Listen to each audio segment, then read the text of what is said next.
What is your American dream?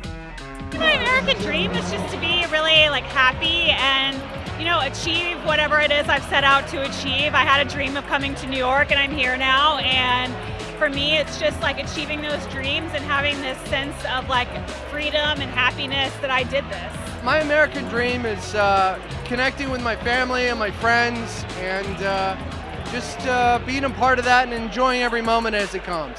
This is my dream. I'm a happy woman in America, in New York. So, vive l'Amérique! My American dream, personally, to continue doing what I'm doing for as long as I want to, as long as possible, in a way that I feel liberated and where I bring joy to other people. My American dream, we just want to go out, keep that German work ethic, do as best as we can, contribute to society as much as possible, and pass that on to our kids. I'm living it. I'm very blessed to be doing what I do. I'm a singer. I have my own record. I have my music out. I feel very blessed to be here on the East River playing with this great band and living my dream. Everyone has a right to the American dream.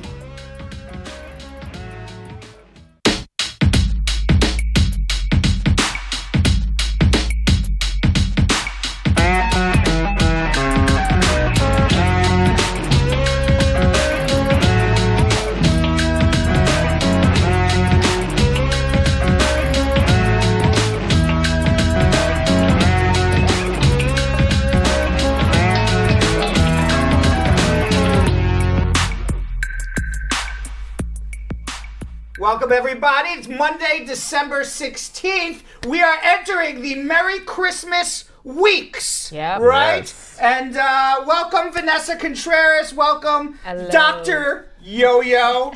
Also Elias, yes. Baby Boy, Dr. Baby Boy. Yes. Dr. Yo-Yo. You got a doctorate in being fly? Yes, or for those who know him very well, it's just straight Yo-Yo or Baby Boy. You know, either or. Either or. Depending on how you're feeling. That's right. if you have a social media question, it's Yo-Yo. Yes. Right, but if you're knocking on apartment 9J, it's Baby Boy. Apartment 9J. It's Baby Boy, yes. No hot cocoa at apartment 9J for Christmas and the holidays? I am the hot cocoa. I walked right into that. And meanwhile, you know what's funny is I'm going around and I went to Starbucks right before the show. Big shout out to Starbucks. Right? They paid me nothing to say that. And because I need some coffee. You grabbed some coffee. I grabbed some coffee to wake up. I've had a long day. I've been a lawyer from 8 to 5 o'clock, and then I got to change and get ready for the show and be happy and smiling no matter what happening in the world. So I said, you know what makes me happy? Coffee always makes me happy. Yeah. So I go get some coffee. So I'm online, and everybody at Starbucks knows my name. They said, hey, Brad, how are you? And I said, Merry Christmas to everybody. And they said, we're not allowed to say Merry Christmas. We have to say Happy Holidays because we don't know, what anybody celebrates. Yeah, and I said, well, if you only know me as Brad with the coffee, because at Starbucks they don't give a last name, but I said, I'm going to share something with you. I said, my name's Bernstein. All right, I celebrate Hanukkah. Right. I said, but I don't go around wishing everybody Happy Hanukkah. Right. I said, Merry Christmas. It's happy. Right. It's a happy time, right? Yeah. Why not? Cool concept, but whoa! Wow. Was that the guy? Was that the guy who was killing the other person? That sounded like the guy who was killing the person from Friday the 13th. No. That was not Santa. the Friday. That was Santa. That was Santa. Yeah. Brad, Wow. you're the merriest. Oh, that was Santa. Correct. You're the merriest guy at this table. I am. That's how you know he don't celebrate Christmas. I know, but it sounded like you weren't here. Jason? You were not here, Vanessa, but on Friday the 13th. Oh. Okay, you were not That's here. right, Maybe there you was missed Friday. the show. Every time we mentioned it was Friday the 13th, there was a woman screaming in the background, sounded like getting murdered in the control room. Well, and we didn't know who was doing the murdering. We thought maybe it could have been Julian, the TriGaster guy, but we settled on the maestro. But we don't really know. But it turns out... the mystery continues unsolved. Yes, that's right. It turns out we went there after the show and everybody was alive. Oh, so, okay, that's Thank good. God. Have we said what's up to the squad yet? We have not. We're going to do that right now. Let's get to it. Stacey and Daniel's squad up. Weena Gwen squad up. Dionne Reed. Jacqueline Daly says, good evening, squad family. Lisa Bling-Rose is in the squad house. Yeah. Lady Godaz, squad up family. Marjorie Thompson, squad up. Javel Finnegan says, hope you all had a wonderful weekend. I certainly did. I did too. Rich Kid C is in the house. Natalie Smith with the question. Yo-Yo, Yes. and Vanessa will ask that shortly. She's asking her questions right up front. She asking it right on time is what it is. Very smart lady. Yes. I always said that Natalie Smith. Yeah, I always said that one. I always said that Natalie Smith has a braid on her. There you go. She is asking her questions Follow right her up lead, front. squad. Exactly. Donna Bless, how are you? And K Stages Fawn. Is that new K Stages? Says No. boom with a big bomb. No. No, she's been around? Yes, we know K Okay. Stages. My favorite team is back. Thumbs up. I apologize. I may not have said hello. Maybe this is the first time I'm saying hello to her. No, K Or him. Stages, you've said. I've said? Yeah. Oh my God. Well, then I apologize. Our It's what- team just keeps growing and growing. I apologize, K Stages. It's obviously a senior moment I have every so often. Okay, since I've turned 50, I do have senior moments every Yeah. so often. Sanke White says it's very low. Sanke, it's you. I am screaming right now. He sure is. Okay, Vanessa, I am telling you right now, she has an earplug in the ear closest to her. Right. Okay? She only wants to Pushing hear it in the so other far. ear. Right. 'Cause I'm screaming. Donna Bless says, Uncle Brad is full of the Christmas spirit. I love your spirit, Uncle Brad. That is right. Santa, do we have spirit?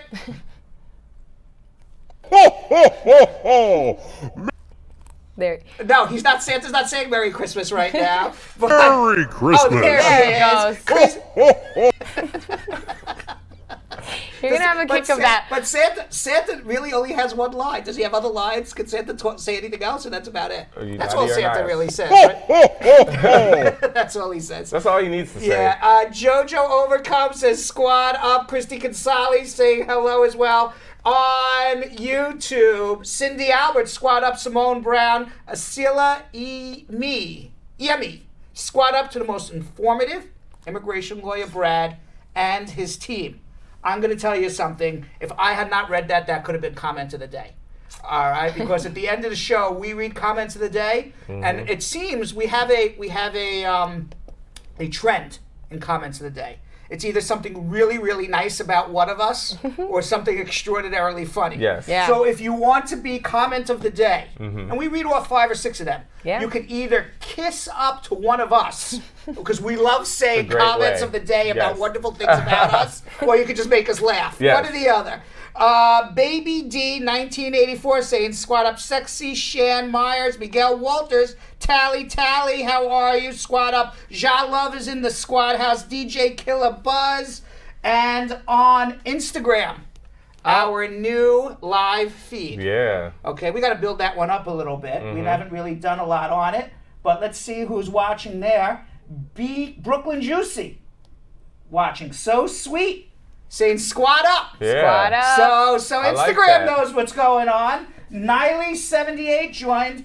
And who else do we have here? Everybody else is joined. They're kind of watching. Right. Look at that. We're growing Monique slowly. Katerina That's good. 9 saying hello. We say squad up. And by the way, you can watch us on Facebook at Bradshaw Live. You can watch us live on YouTube at Bradshaw Live. And now you can watch us also live on Instagram at Bradshaw Live. Yep. And Yonathan, Yo-Yo, Elias, and Vanessa Contreras, while I stretch and get ready for some schmoozing, why don't you tell everybody how they can tell their friends about this show? Absolutely. All right, first things first, though. I need you all on Instagram, Facebook, and on YouTube to join the Brad Squad page, the fan page, because if you do that, you get the first 5 questions that we ask every single day. All right, before social media check-in, we're going to ask your questions, and you also get a bunch of other incentives. We need to build that page up, and you need to get all your friends and family to also join.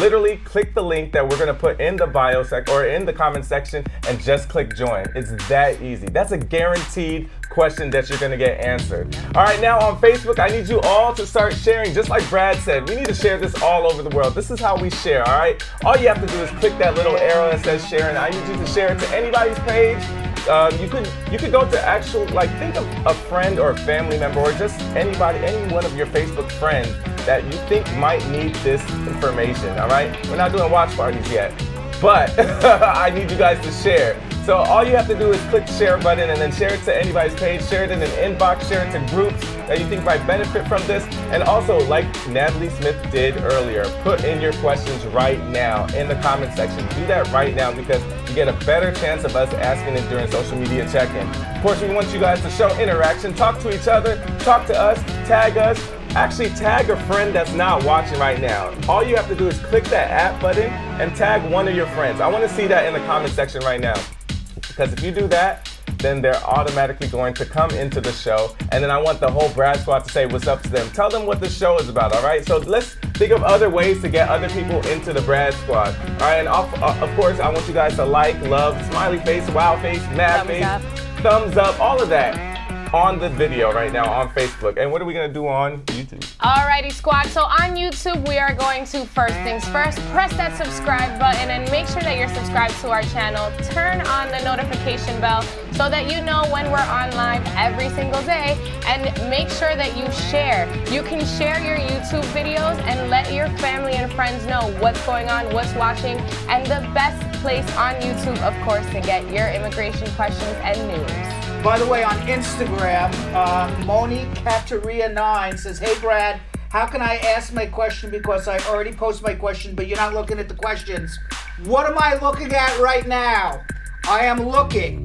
And by the way, we have an entire team somewhere behind this wall who's also looking. Who's going to share your questions to Yonathan and Vanessa. So even if I don't see your question, the team's going to see the question. They're going to share it to Vanessa and Yonathan. So please leave your question on Instagram. Please leave your question on YouTube. Please leave your question on Facebook. And back to you, Vanessa. That was my PSA of the day. Absolutely, team. So like Brad said, make sure to get your questions in early. We have a whole team backstage getting things together and sending Elias, Yo-Yo, and I the questions. And we will want to hear from you guys. So make sure that you get those questions in early. And hey, the more channels that you're watching on, the more times you're commenting, guess what? The more chances of getting your questions answered. Absolutely. All right, now, this is what you guys have been waiting for. This is where we start to schmooze with Brad. All right, schmooze. By the way, Vanessa. Yep. All right,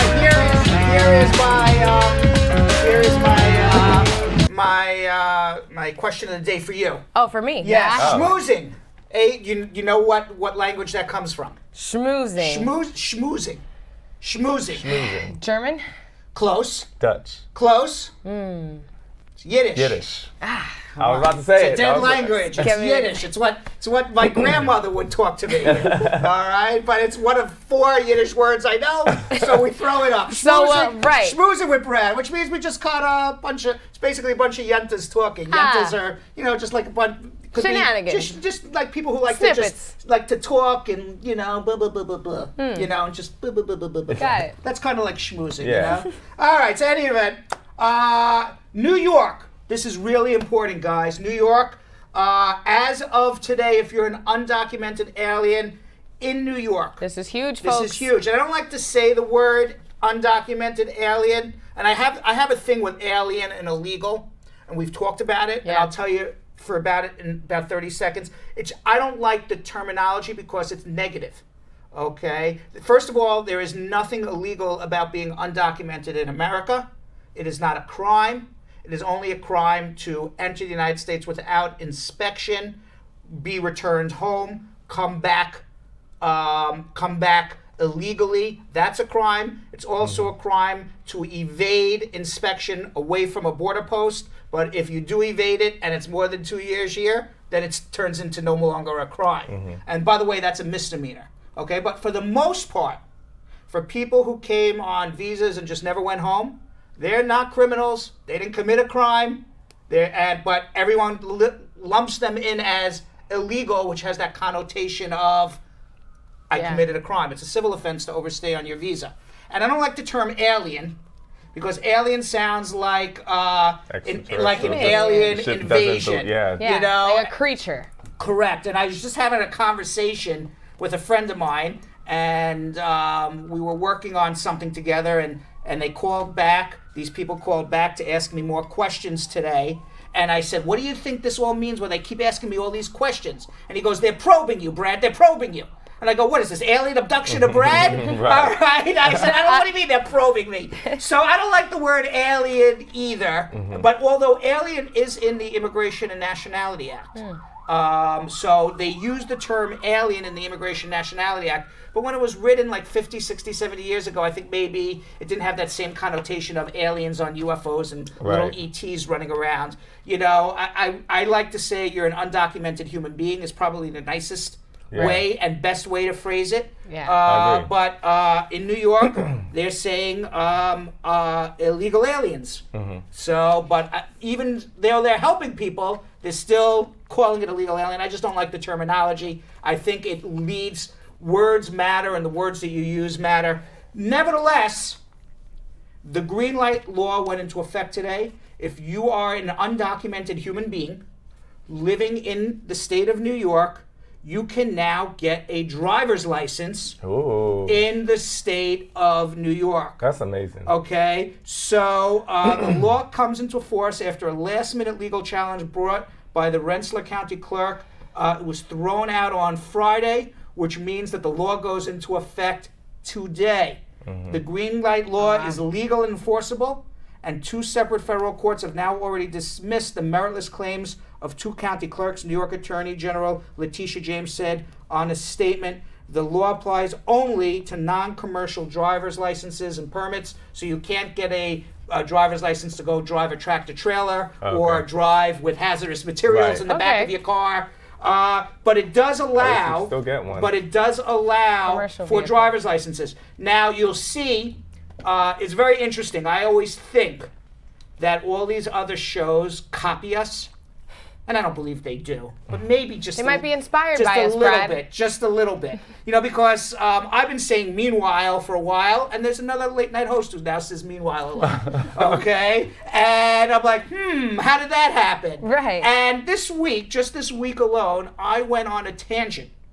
Okay? I think maybe you were, or last week, I went on a tangent. Maybe you were here. Okay. I'm not sure. I don't recall. You know, all the shows meld into one another. I Yes. don't remember which show it Which was. day was what? Right. But I went on a tangent last week. It said, when I watch Fox News, and then I watch MSNBC, and then I watch CNN, and it's like we're in 2 different worlds. I said it's like two different. Remember I had that whole Yes. entire thing? Yeah. So I'm home Saturday night. It was just you and me, I think. Oh, it was just me and you. Yeah. Okay. So I'm home Saturday night. I went on a whole tangent. I don't remember which day it was. And I'm home on Saturday night. It's 11:30.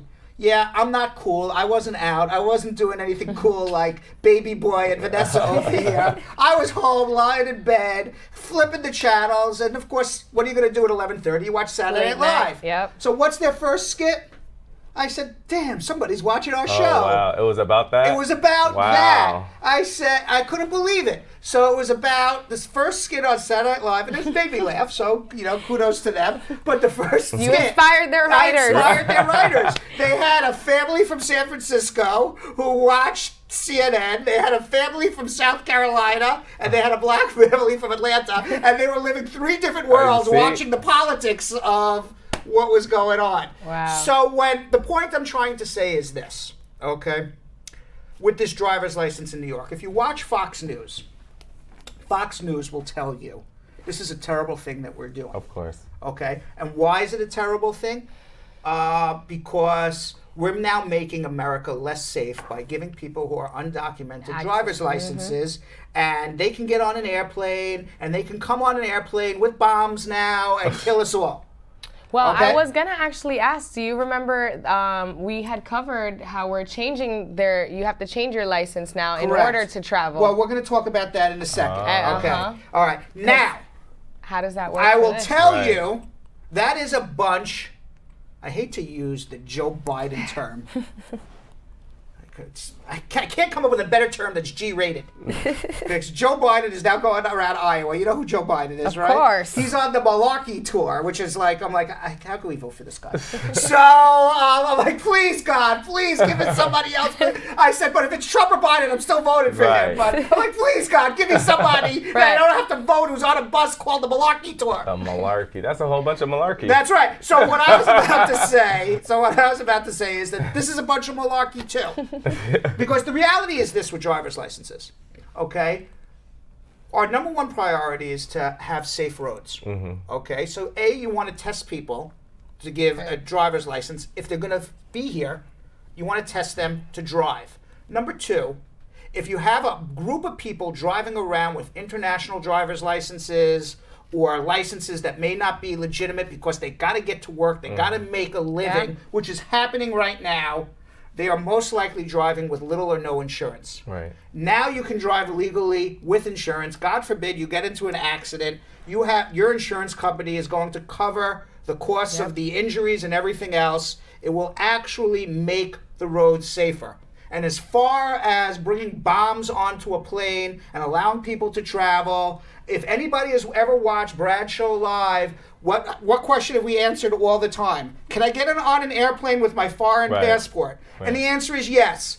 Every person who's undocumented in America at the present time can get on an airplane with a foreign passport. They don't need the driver's license from the state of New York. Right. Because you can get on with a foreign passport. Why? Because just because you show a foreign passport doesn't necessarily mean you're undocumented. Right. So every person here who's undocumented can get on a plane. And last time I checked and I went through the airport, I had to take my shoes off, take my laptop out of the bag, and go into some machine, and some guy saw me naked. And put my hands up like this, move a little closer, move a little further back. Excuse me, sir, did you empty out your pocket? No. Some guy has to grab my ass. Oh, he found a quarter back there. I've gone through that whole entire thing, right? That's a different TSA. Right. You've never heard that? You've never had that? Well, you're a woman. Maybe they're not. I happened last time. Really? Yes. I had a quarter in my back, so they had to pat me down, and he grabbed my ass. Your tush. And he reached in, he pulled out the quarter, and I said, "Okay, you want it?" That's the tip. That's what happened. In your ass? That's what happened. That's what happened. Pocket. So any event, the driver's license is not going to make airplanes any less safe. It's not, because you have TSA and everyone can get on a plane anyway. Okay, and in these 25 years or 20 years, since 2001, 18 years. Okay, every person who's been undocumented has been able to get on an airplane. We've had TSA. As far as I am aware, there have been no incidences since 9/11. So I don't believe that this driver's license, somebody getting a driver's license and now A, knowing that they can drive, B, allowing them to get insurance, C, making the roads safer, is making us any less safe. Right. The real reason why they yell on Fox, don't give an undocumented alien a driver's license. Do you know what the real reason is, Vanessa? Or Yonathan? Why? Can you guess? Why? Because the idea for the Republicans, all right, it's the same reason why they separated families at the border. It's the same reason why when you come in at the border now and you want to apply for asylum, they don't allow you in. They make you apply for asylum on the opposite side. The same reason why they say that if you travel through another country, a third country, you can't apply for asylum in the United States. The same reason why they changed the affidavit of support laws. They want to make it as hard as possible for somebody who does not born in America to live in America. Right. Yeah. Okay? So if New York is the only state doing this. There's a few states that are doing this, but New York's the only one in the Trump era that has changed the law. Wow. And they want to make it Who is they? It's not the deep state. It's Donald Trump and his cronies. Right. Make it as hard as possible for an undocumented alien, somebody from a foreign country, to live comfortably in America. Because if you make it uncomfortable for them, they're going to want to go back. They're going to go back. Yeah. I can't drive. I can't get a job. I'm being separated from my family. I can go on and on and on and on and on about it. But thank you, Governor Cuomo. He's making my roads that I drive in the state of New York safer for me I agree. and you. Meanwhile, my alter ego, Dwayne The Rock Johnson. Right, that's exactly who you are by night. Right? Do we have my alter ego, Dwayne The Rock Johnson? He has a big sign. I don't know if Vanessa's ever seen it. I don't think I have. Have you ever seen Dwayne The Rock Johnson? Come by. There he is, right there. That's my head. That's my head. Let's see him one more time, Vanessa. Maybe you missed. Okay, there he is. That's my head. Ah. Okay, my head on the body. They superimposed my head on a very buff body of Dwayne The Rock Johnson. I like to believe that at one point my body looked like that. I feel like the icon could have been a little taller, but close to Dwayne. Now I have told my girlfriend that back in the day, that's what I look like. But then she believed it. She did believe it until she saw my pictures from back in the day. Right. You didn't. And she said, "Brad, you're always fat." So this was. She goes, "Where are you buffing this picture?" I go, "Oh, that was like, you're missing the area." Right, it's a bad angle. It's a bad angle. Bad angle. So in any event, this has nothing to do with what I'm going to talk about other than Dwayne The Rock Johnson's going to be very happy. I believe Dwayne The Rock Johnson's American Samoan. Yeah. Okay, so American Samoa, which is a territory, it's in the Pacific. It's a population of 55,000 people. It's located 2,500 miles southwest of Hawaii in the South Pacific. It is an American territory. They were not issuing. Not the deep state. No. Yes. The deep pumpkin. Yes. Right. That deep orange pumpkin guy was not issuing passports to people who were born in American Samoa, including, presumably, Oh, wow. Dwayne The Rock Johnson. Maybe he became a U.S. citizen at some point. Right. But if you were born in the Samoan Islands in the South Pacific, you were considered a national of the United States, but not a citizen of the United States. And those people were not getting U.S. passports. As a matter of fact, I even saw in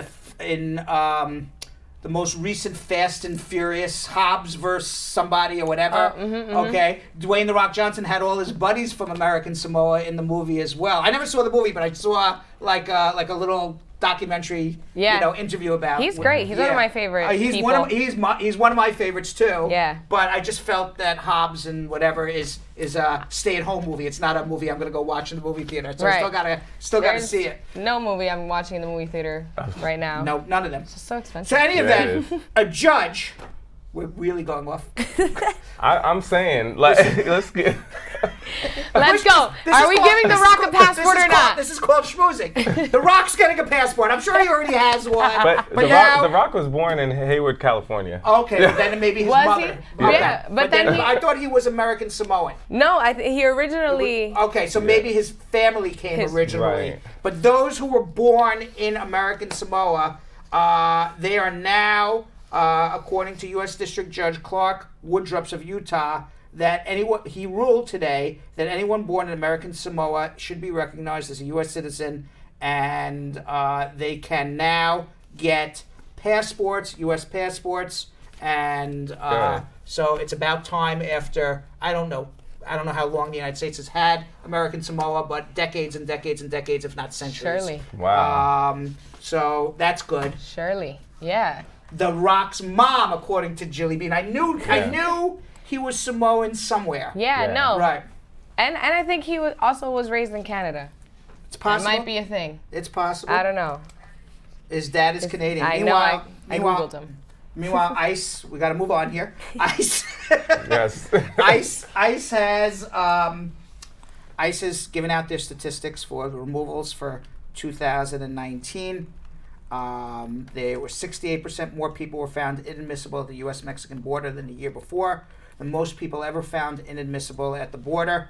The total removals and deportations from the United States went up from 256,000 in 2018 to 267,000 in 2019. But I have to tell you something. My recollection is that under Obama it was over 300,000. So I don't even believe that Trump is deporting as many people as Obama did, but maybe I'm wrong, but that's my recollection on Obama statistics. Now, the vast majority of the people who were deported came from 4 countries: Mexico, 127,000 of the 267,000 people deported from the United States were from Mexico, 54,000 from Guatemala, 41,000 from Honduras, 18,000 from El Salvador, which leads that's over 200,000 of the 256,000 people. So probably without me doing a calculator here and with my poor math skills, it seems like 80 to 90% of the people who were deported, 90% of the people. Central American. 90% of the people. It says it here. Now I keep reading. It's what they teach you in law school, by the way. If you ever go to law school, the first thing they will teach you is if you don't know the answer, keep reading, and it will show up. And that's what I just did right here. I just kept reading now, and it's 90% of more than 90% of the people came from one of four countries: Mexico, Guatemala, Honduras, El Salvador. So what does that mean?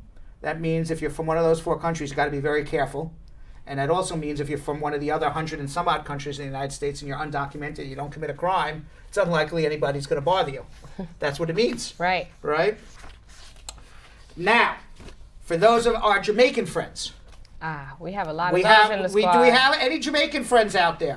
We have a lot. You think so? We have some people feel from, like we have do. some squad members from Jamaica? I'm watching the chat. so. Where are we? I don't know. Squad. I saw some Jamaican flags just earlier in the comments. Did you really? Mm-hmm. Yep. So, what is Miss Jamaica, Tony Ann Singh. She hails from the parish of St. Thomas. She now won Miss World, having been crowned Miss World 2019. Yes. She is a 23-year-old psychology and women's studies graduate from Florida State University. She impressed the judges with her incredible poise, beauty, and talent. Beautiful. She brought down the house singing Whitney Houston's I Have Nothing during the competition. She took a year off before attending medical school, and she spoke about what she believes this generation of women represent to the world. She said, I think I represent something special, a generation of women that are pushing forward to change the world. Now, according to CNN, this is the fourth time that a representative from Jamaica has been crowned at the Miss World since 1959. Jamaica had previously won Miss World titles in 63, 76, and 93. And now, Vanessa, you had said what was the most amazing was Miss Nigeria. This is how well liked Miss Jamaica was. Yeah, she was very well spoken. She was a great candidate. Yes. Do we have a video of Miss Nigeria being so beyond Watch this. thrilled? We all need a friend like this. If Yes. you do not have a friend like this in your circle, Yeah, go ahead, Vanessa. yeah, if you have not, special about you? Here we go. I think I represent something special. A generation of women that are pushing forward to change the world. So, any event, we also have that was Miss Jamaica. Yes. Yeah. But what we were talking about was the reaction of Miss Nigeria. And by the way, and what you were saying off air was, I didn't see it, but you were like, I wish. What'd you say? You tell That him. I need a friend. I need a friend like Miss Nigeria. So she doesn't win. They're in the top 5 together. They crown Jamaica, but Nigeria's reaction is priceless, and we all need to support one another this way. Look at there. That's Miss Nigeria. That's Miss That was Nigeria. Nigeria's in the Nigeria green. jumping up and down. Yeah. Look how happy. All right, now She's the so other excited. woman was like, she wasn't with so it. happy. Listen. She wasn't with it. She wasn't happy. She's like, I'll just give the obligatory hug. You guys But- have no idea. I've done beauty pageants. It's really tough when you're like in the top 3 and you don't win. But the fact that The fact that she looks like the winner right there, Miss she Nigeria. was so happy for her. That's so great. To lose and be so happy for your friend, Yeah. that's a good That's friend. amazing. Yeah, that's what I'm saying. Amazing friend. I don't have a friend like that. I've been first runner up We- at a we all- beauty we all- pageant before. Yeah. It's tough. I don't know if I have a friend like We that. all have the No. other friend. You have Right. The other, Exactly. yes, you said it. You said it. Right. They're like, damn, I lost. Look, but all look, right, we're all- you we're all won. The Miss other Brazil. girl's like, sure. We're all Miss yeah, Brazil. oh. We all have the friends of Miss Brazil. Yeah. Look at her. That's so That's fake. Miss Right. Brazil, right? It's so fake. Right, She yeah. said, Everyone's got a Miss Brazil. She's Right. like, oh, we're still live. We're Yeah, still right. recording. But who's got a Miss Nigeria? Yeah. So the impeachment's still going fast forward. oh. Yeah, there's a 658-page document that nobody's read. Yep. Apparently, it gives all the reasons why Trump should be impeached. And the when do you think wrote, someone will start reading that? I don't know. I'm just going to read a couple of sentences that somebody on our team read, so we can get a gist. Someone's reading it. Somebody read it, so we can get a gist of what this 658 pages says. It says, President Trump has realized the framers' worst nightmare. He has abused his power in soliciting and pressuring a vulnerable foreign nation to corrupt the next United States presidential election by sabotaging a political opponent and endorsing a debunked conspiracy theory promoted by our adversary. Other presidents have recognized their obligation to provide information to Congress. Under these circumstances, President Trump's stonewall, by contrast, was categorical, indiscriminate, and without precedent in American history. He's being charged with abuse of power and also disobeying subpoenas from Congress. Now, real Donald Trump, he tweeted this morning. Of course, he has to be up in early morning. Right. Maybe why he's tweeting so early. I was thinking about it. Isn't that like when pumpkins get like their most sunshine or something? Like I think pumpkins. If we have to research more about pumpkins. I'm gonna have to Google that. Can you research? I believe. Certainly. I really believe that pumpkins grow early morning. You know, that's why farmers are up early, take care of their pumpkins. Let's see. Maybe that's why. He wrote on his tweet, the impeachment hoax is the greatest con job in the history of American politics. The fake news media, including Bradshaw Live. No, he didn't say that. And the partner, the Democratic Party. Actually, I wish he would Let's say... not throw our team under the bus. I'm going to tell you something. I'm going to take right from his playbook. Any bad publicity is good publicity. Okay. Good. I wish he would tweet at Bradshaw Live. Right. Right? The fake news media, including Bradshaw Live. He didn't say that. I put that in parentheses. And their partner, the Democratic Party, are working overtime to make life for the United Republican Party and all it stands for as difficult as possible. Meanwhile, according to Fox News, which is a Republican news channel, right? They say 50% of Americans want Donald Trump not only impeached, but removed from office from the United States Senate. 50%. 53% of the voters say Donald Trump has abused his power. 48% of voters says he obstructed Congress. Oh, wow. Not that I am aware that they ever did polls in the 1860s, but Richard Nixon and Bill Clinton never reached these numbers of Americans. A majority of Americans wanting to see him out of office. A majority of Americans, based on Fox News, not CNN or MSNBC, Fox News, 53% say Trump abused his power. So what is Trump's reaction to all of this? Oh, gosh. He says, Fox got it all wrong. They need to basically get new pollsters. So whenever anything doesn't go in favor of Trump, it's get somebody new. Just like he didn't like the Inspector General's report, so we'll hire another inspector of an inspector of inspector till we get it right.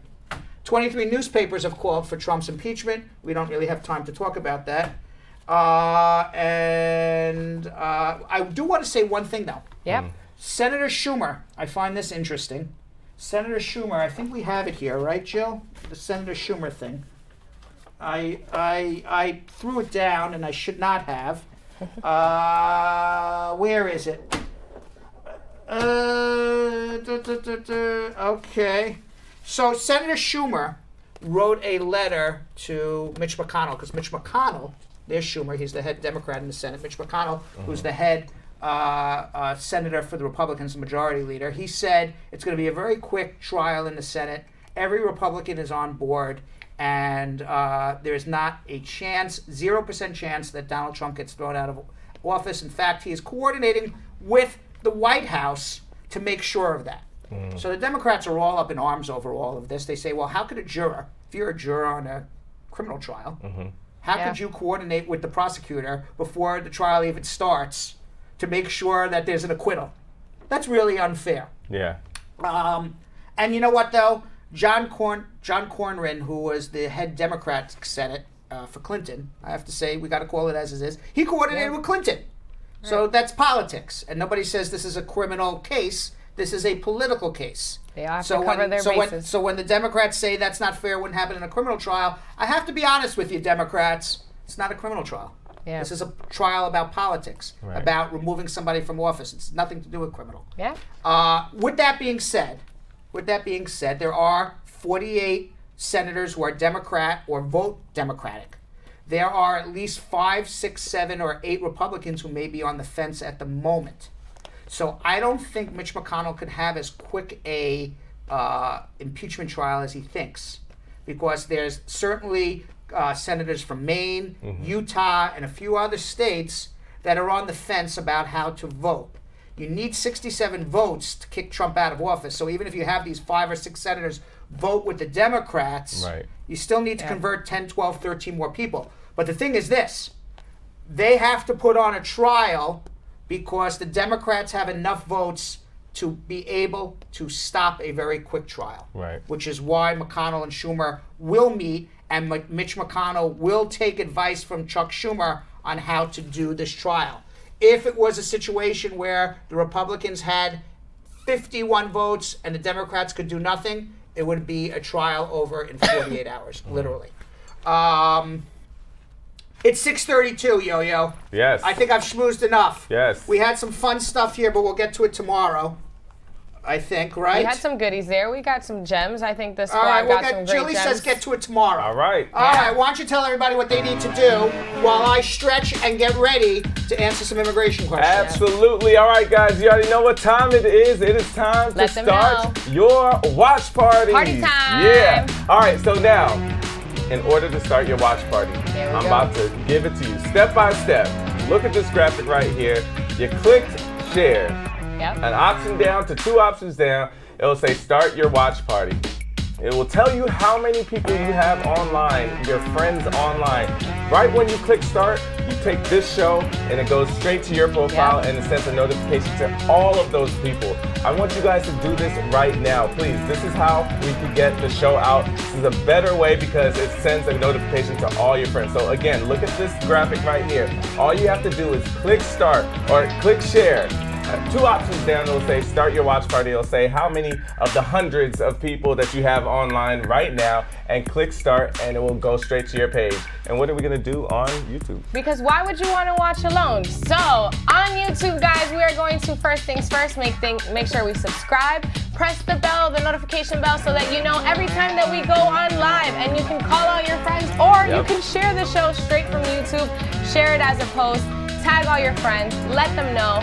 Do not watch the questions being answered alone. Start your watch parties right now, and we are going to get some awesome immigration advice from don't leave Uncle Brad. Instagram out, Nicole. What Oh are you my doing on goodness. Instagram? Instagram, of course, we are live. We are live on Instagram now. So make sure to share the Brad Show live with your friends through their inbox. So make sure that you share that we are live right now on Instagram, Facebook, YouTube.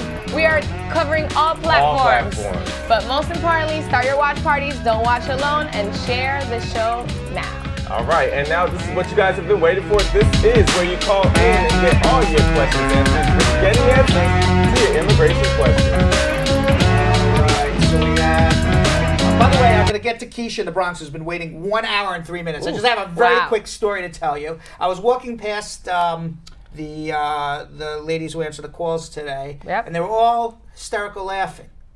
So I stop and go, "What's so funny?" I go, "We don't have time to laugh here at Spar and Bernstein. It's a serious place. What are you laughing about?"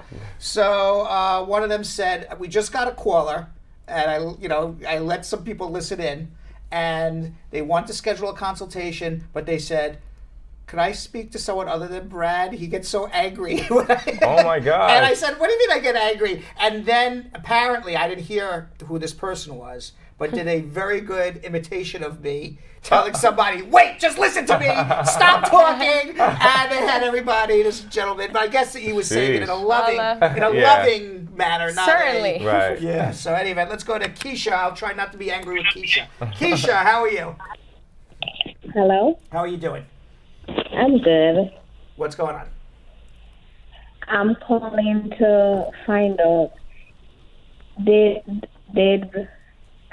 can somebody have like an affidavit of support?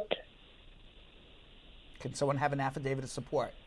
Yes, if you're going to file in for your papers, because remember, October 15, there was a law Okay, so all right, so let me ask you this question. You're filing for adjustment of status? Yes, sir. Okay. So right now, if you put in for adjustment of status, it's the old laws for adjustment, not the new ones. So if you get it in right now before a judge overturns it, you will fall under the old laws. All you got to do is submit an affidavit of support, an I-864 with 3 years tax returns, and show I assume you're getting married, your spouse can support you 125% above the poverty level. If your spouse can't, you could always get a second affidavit of support. Okay. All right? Thank you. You're very welcome. All right. You see how nice I was? Yeah. So sweet. Right? The sweetest. You have it in you. I could have been like, what do you mean? What are you talking about affidavits of support?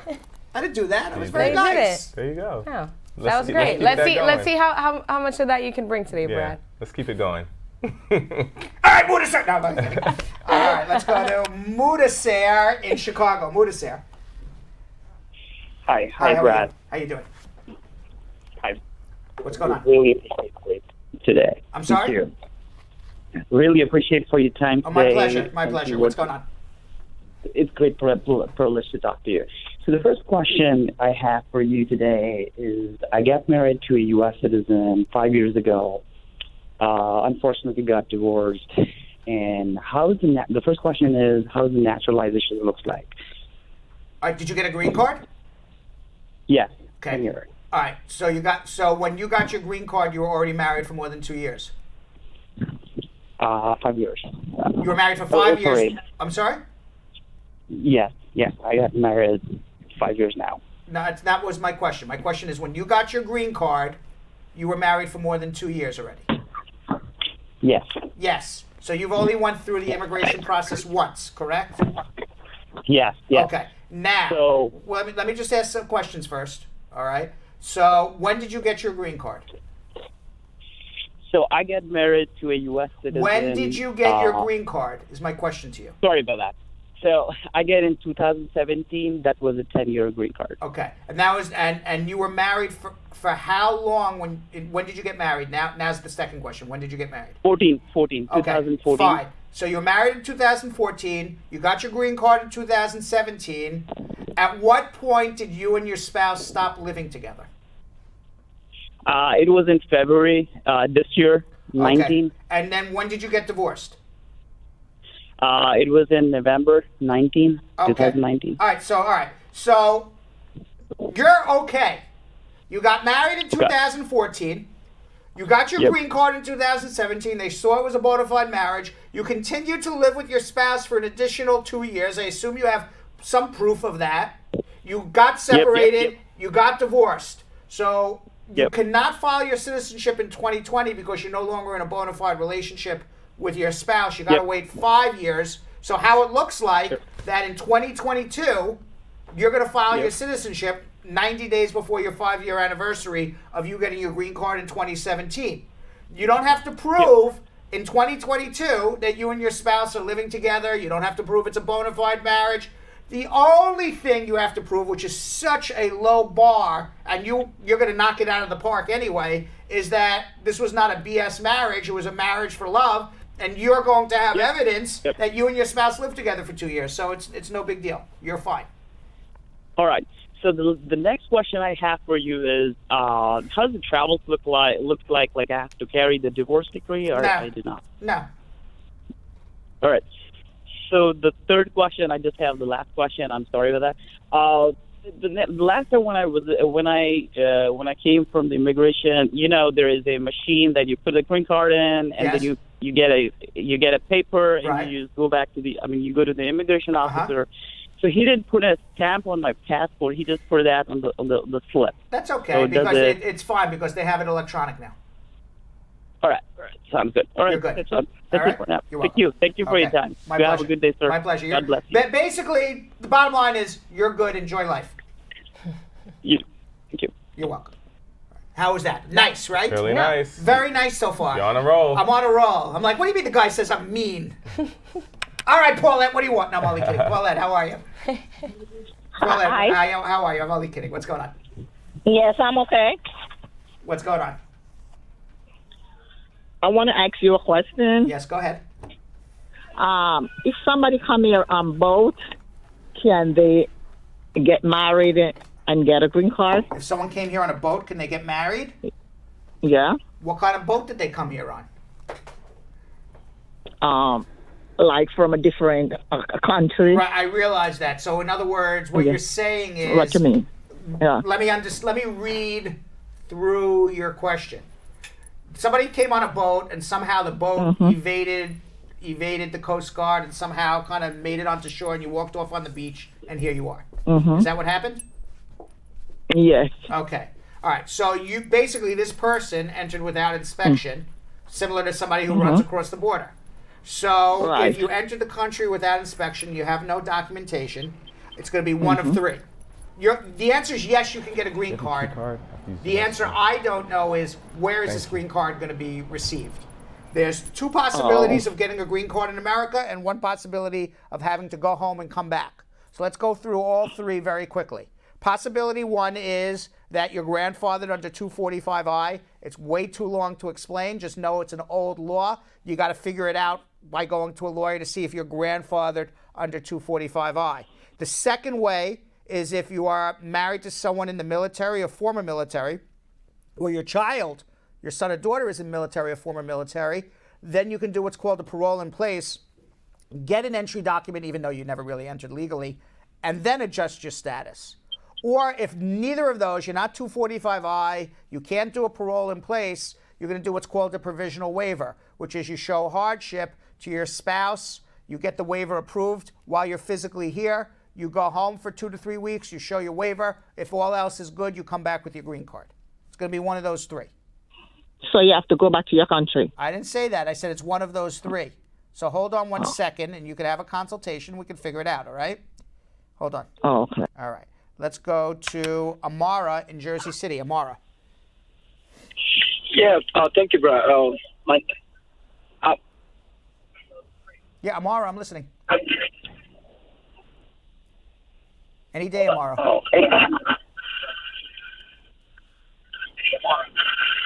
Yeah, I'll take a drink while Amara is compiling his question. Hold on one second.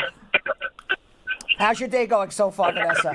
It's good. It's good. Yeah, it's okay. But just like you ready? We got him. We got him now. Okay, fine. All right. So let's go back to Amara now. Amara. Yes. Hello. Hi, bro. Thank you so much for the program. My pleasure, Amara. And I really appreciate it. You gave us some broader knowledge in the immigration field. My question is, I filed I-30 for my wife 2016. Yes. And in Africa. So at the middle of the process, and I become citizen. Great. So I've upgraded my wife's paperwork, which was a little bit faster. In 2017, the NBC sent all the information to the embassy in Monrovia, Liberia. And 2017, on the 16th January 2017, my wife went for an interview. Right. And after the interview, everything was fine. But the consulate said my wife has been put under administrative process. How long? So when did you go for the interview? On January 16, 2016. Your wife went for an interview in Liberia in January 2016, and she's been under administrative processing for 3.5 years. Almost 2017. So this January will be 3 years she's under administrative processing? Yes. What have you done in these 3 years to get the woman you love to America? Yeah, I've been calling them, and they keep telling me where it is. It has been under a mandated administrative process. That is the exact word they use. For 3 years? For 3 years you've been calling? At what point do you get frustrated and say, I want to see this woman in America with me? I can't. I'm just flabbergasted that the embassy would delay what would presumably be a bona fide marriage to have you reunited with your wife. That's flabbergasting to me. Beyond flabbergasted. I'm angry. That makes me angry. And then I get frustrated. One second. Then I get frustrated listening to you saying, I filed for my wife and I've called the embassy for 3 years and they've stonewalled me and that's all I'm doing and now I'm going to call you, Brad. Like, why didn't you call us 2.5 years ago? I mean, I love this woman. I want to get her here, right? Yeah, but the problem is I never knew about this program. I believe this program just started. Did you ever go to other lawyers? What I'm asking you is, I'm frustrated listening to you because I know, okay, I date a woman in another country right now. If I choose to marry her and get her a green card, and she walks into the embassy and the embassy delays her for a month, let alone 3 years, I'm going to be screaming and yelling. Yeah. So what have you done to scream and yell to get the woman you've come here? Just called them? What else? So I just called them. I called them several times. I emailed them several times, and all they have to tell me, all they can tell me is that your wife's process is under administrative process. I think it's time you have me call now. So what do you what? So I think this is what I would do if I were you, and then whether it's me or somebody else. You have to have a professional attorney call the embassy, speak to the head person there, and say, what the heck's going on? This guy is waiting 3 years to get his wife here.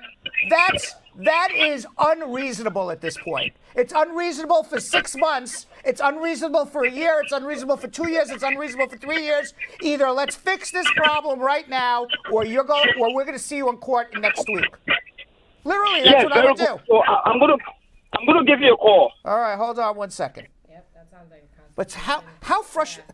You know, when I hear this, I'm like, what do you mean you called for 3 years and now? Lack of knowledge, though. Maybe he didn't know he could be so aggressive. I don't know. See, that's the angry Brad, right? Yeah. Yeah, but because you're passionate, Brad. Where's the ghost of Yo-Yo? Go, Yo-Yo! Yo-Yo, I'm answering questions. Yo-Yo says this to me and then crawled out of here. I don't know. Maybe he needed a bathroom break. Maybe he needed a bathroom break. But he'll come back, I promise. Yo-Yo crawling out of here. You saw that, right? We played it cool. Yeah, I played it very cool. But I got to call him out now. Because I'm having conversations with my co-host and there's no Yo-Yo. All right. Sammy in Cantonsville, Maryland. Sammy. Hey, Brad. Good evening. How are you?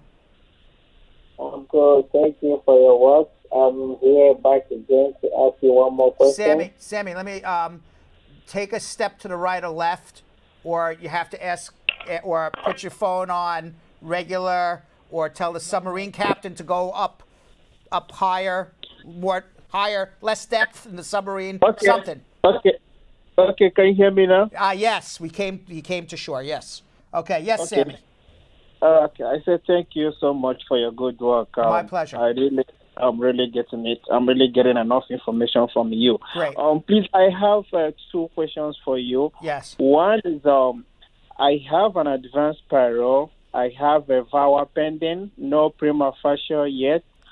I'm trying to see if I can go home with the advance parole, but my fear is this. When I came over here as F1, I married under 2 months of my arrival into the United States.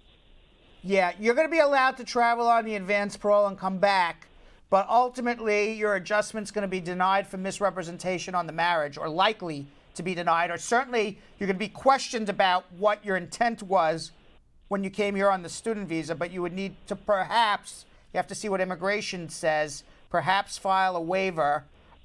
Certainly there's a rebuttable presumption that you came here to go to school and changed your mind and got married in 2 months, but you're going to have to be able to prove that when you entered America, your intent was to go to school and not get married.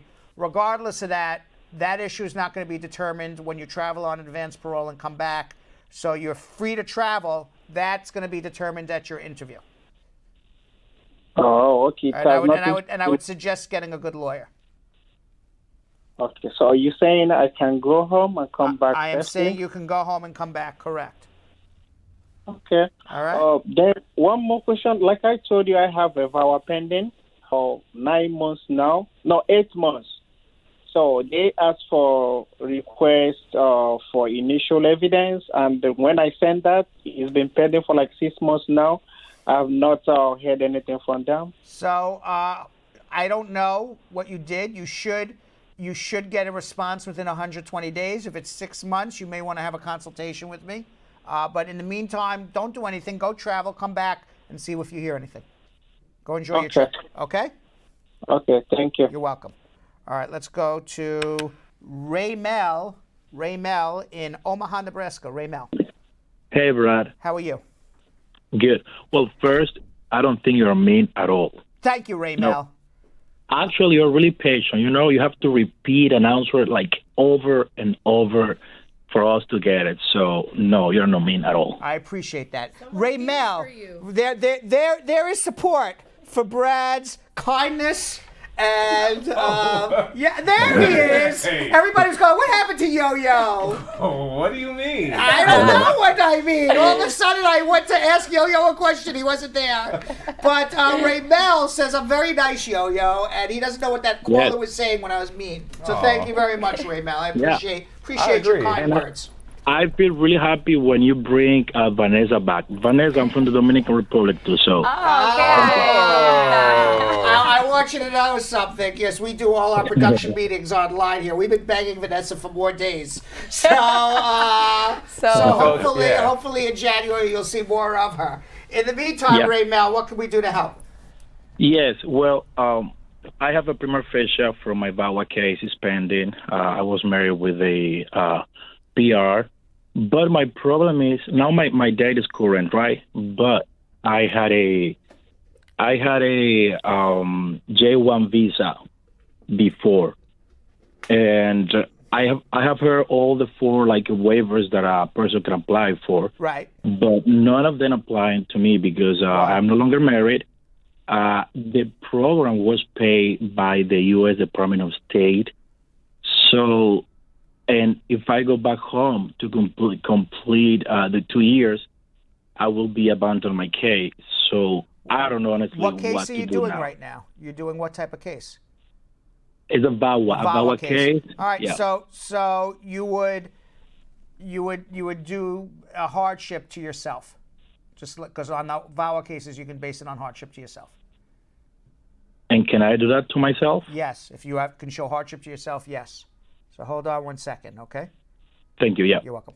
All right. Let's go to Michael in New Haven, Connecticut. Michael.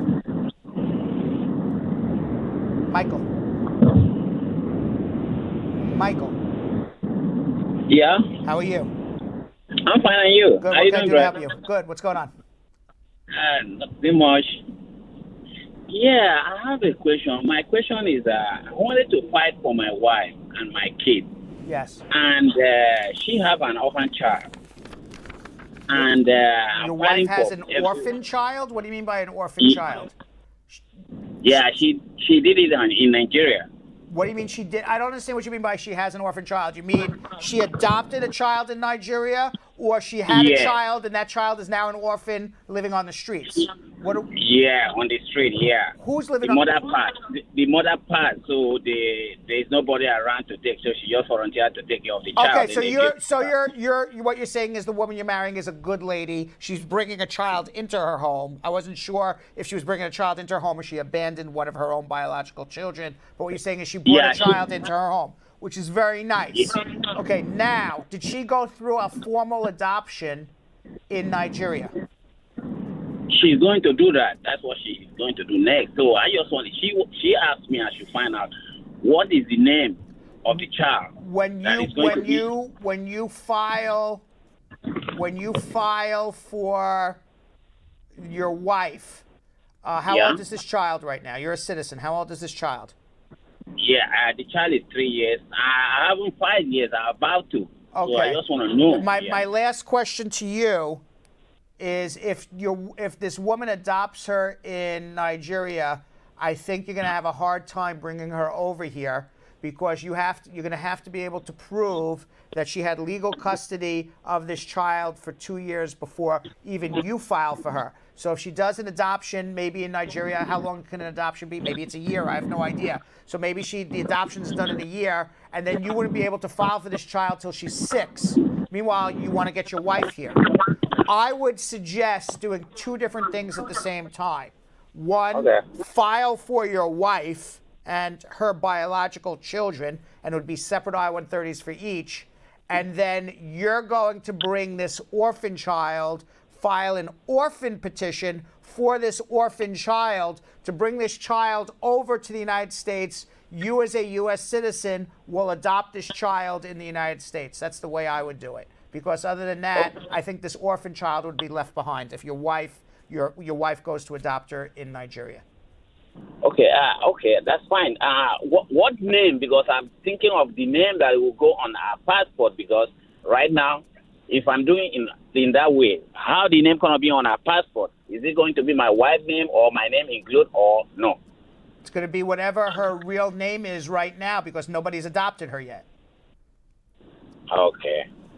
All right, because you have to. What you want to do is you want to go to a local judge, do a pre-adoption, file an I-600, which is the orphan petition, to bring a child over to America and do the adoption in America as an orphan. It's a separate thing than just filing an I-130. And I think you're really going to need to speak to a lawyer about it. Okay. All right, hold on one second. I will. You're welcome. Hold on one second. So, meanwhile, in today's Spar and Bernstein Attorney Close-Up, partner and immigration attorney Shannon Laguerre-Mengret tells us about one of the biggest misconceptions people have about immigration law. Let's watch.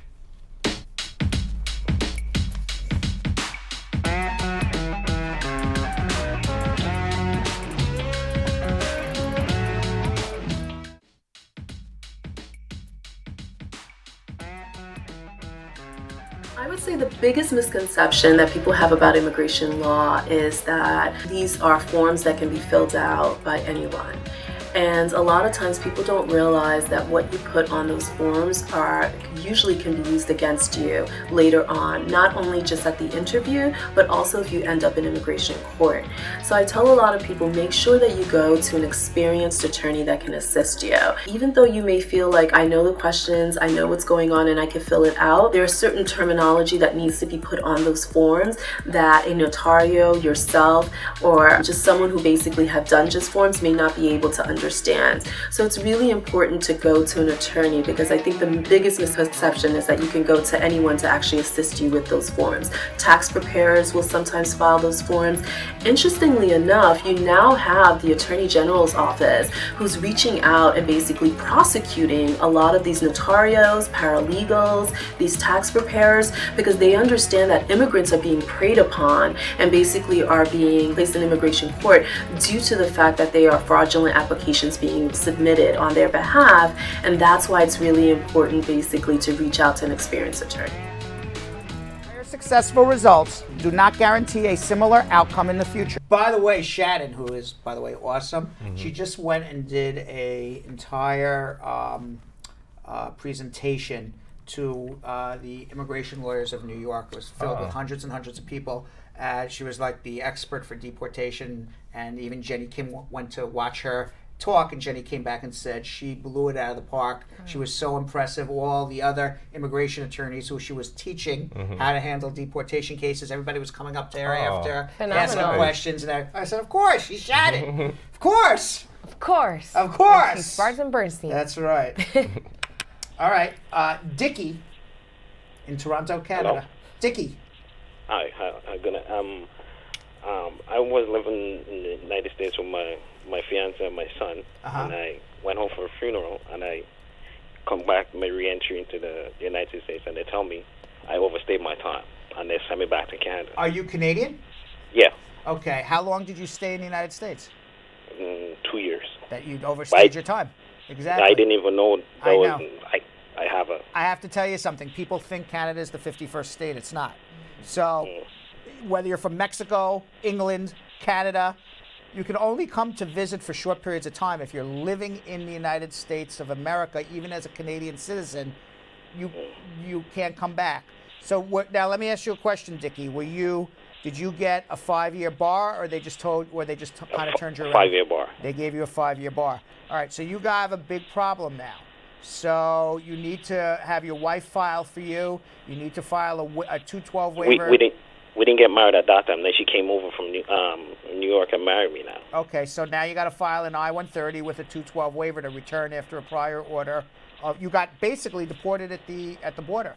So now you don't have a 10-year bar because Canadian citizens don't get the 10-year bar, but you do have a bar from re-entering for 5 years because you basically got deported at the border. So you need help. So hold on one second, okay? You had another question? So do I have to get I-130 and I-212? Yep. Not a I-192? It's the same thing. The I-192 is for the 212 waiver. So the form is the I-192, the waiver is the 212. So you're talking about the same thing. Okay. All right, hold on one second. All right.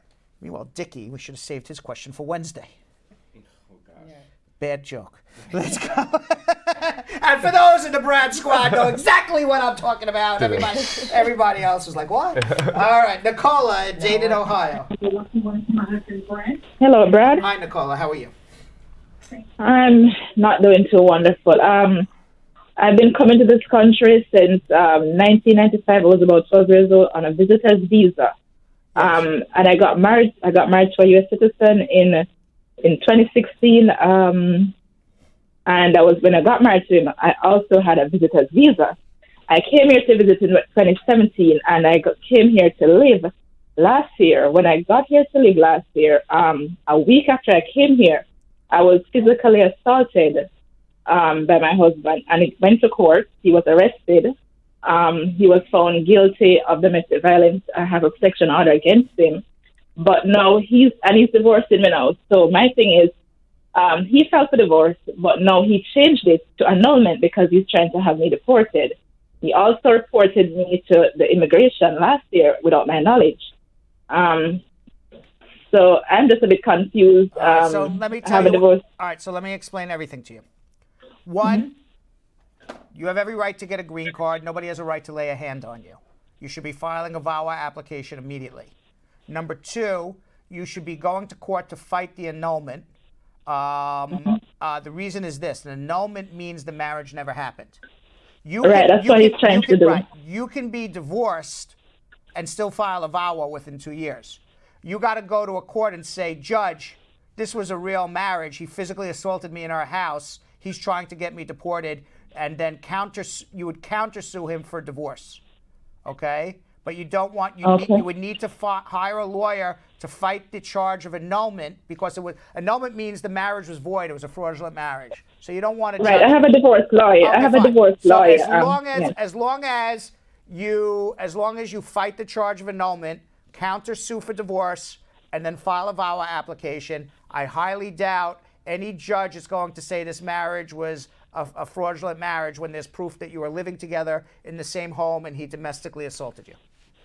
Right, because what he's saying is that I wasn't living with him long enough, but it doesn't matter whether you were living. The annulment means it was a fraudulent marriage. Whether you lived with him for a day, a week, a month, a year, 10 years, it doesn't matter. Okay? So as long as you have proof it wasn't fraudulent, and I think the proof is the man assaulted me in the house I was living with him at. What more proof do you need to show it's real? Who sits in a house to get assaulted in a fake marriage? So just fight it out, and then file a VAWA at the same time, and you can get divorced. You can get divorced based on abuse. You can get divorced based on irreconcilable differences. It doesn't matter. It doesn't matter. The reason why you get divorced doesn't matter. You just don't. The divorce is next month. We go to court. We go to court next month, but he's fighting to get an annulment instead of divorce. So can I file the VAWA now or wait until divorce? File the VAWA now. Okay. And fight the annulment and change it to a divorce. I'm sure if your lawyer has half a pulse, that will happen. Okay. Thank you very much, You're very welcome. Good luck. Okay. Let's go to Savannah in, I don't know, maybe Savannah. Or maybe this is somebody in Savannah, but their name is not Savannah. Anybody in the state of Georgia I will talk to right now. Hello. What is your name? My name is Rasmin Izimi. Okay, are you in the state of Georgia? I'm in the state of Georgia. Rasmin from Georgia. Got it. Correct. All right. Yes. What's going on? Okay, I have my best friend. She's actually in deportation status. And because, there's a background. I don't know if you need the background, but she's in deportation status. And she got married to a U.S. citizen in Georgia here in Savannah. Right. Now, would you by any? Let me ask you a question. Are you the friend or are you the person she married? I'm actually the friend You're the because friend. actually the reason I'm calling is like her English is not, Okay. she's scared of the show, so All right. I'm like, okay, I'm the show all guy, right, so I can do is it. she in deep? How did she come to America? She actually came to visit her brother. How did she get in deportation? Did she commit a crime or she was just in the wrong place at the wrong time? Right. So when she came, she actually tried to apply to go to school, and for some reason they say that she didn't respect the delay because she got like at the I-20 to go to school, but for some reason they said that she was supposed to apply for some period before, something like that. So to she be honest. overstayed her time and immigration came for her, but she has subsequently fallen in love to an American citizen. When is she due in court? Brad, can you repeat that part? I didn't hear you very well. I said to summarize, she overstayed her time. She tried to apply for a student visa. It didn't work out. And then she overstayed, whatever it is. She's out of status. She then gets put in removal, but subsequently gets married to somebody she's in love with. And that's where she is at right now, correct? Some kind of that way. I mean, like when she got denied to. She got married for to the a school. U.S. She got put in removal, and she got married Yeah. to a citizen. Has she Correct. been to court yet? Now the court is scheduled for August 10 in Houston. Okay. Has she? But she's married right now in Georgia. Okay. So what she needs to do is file Uh-huh. an I-130 visa petition Okay. with proof that it's a real marriage, because the presumption is she got married to avoid deportation.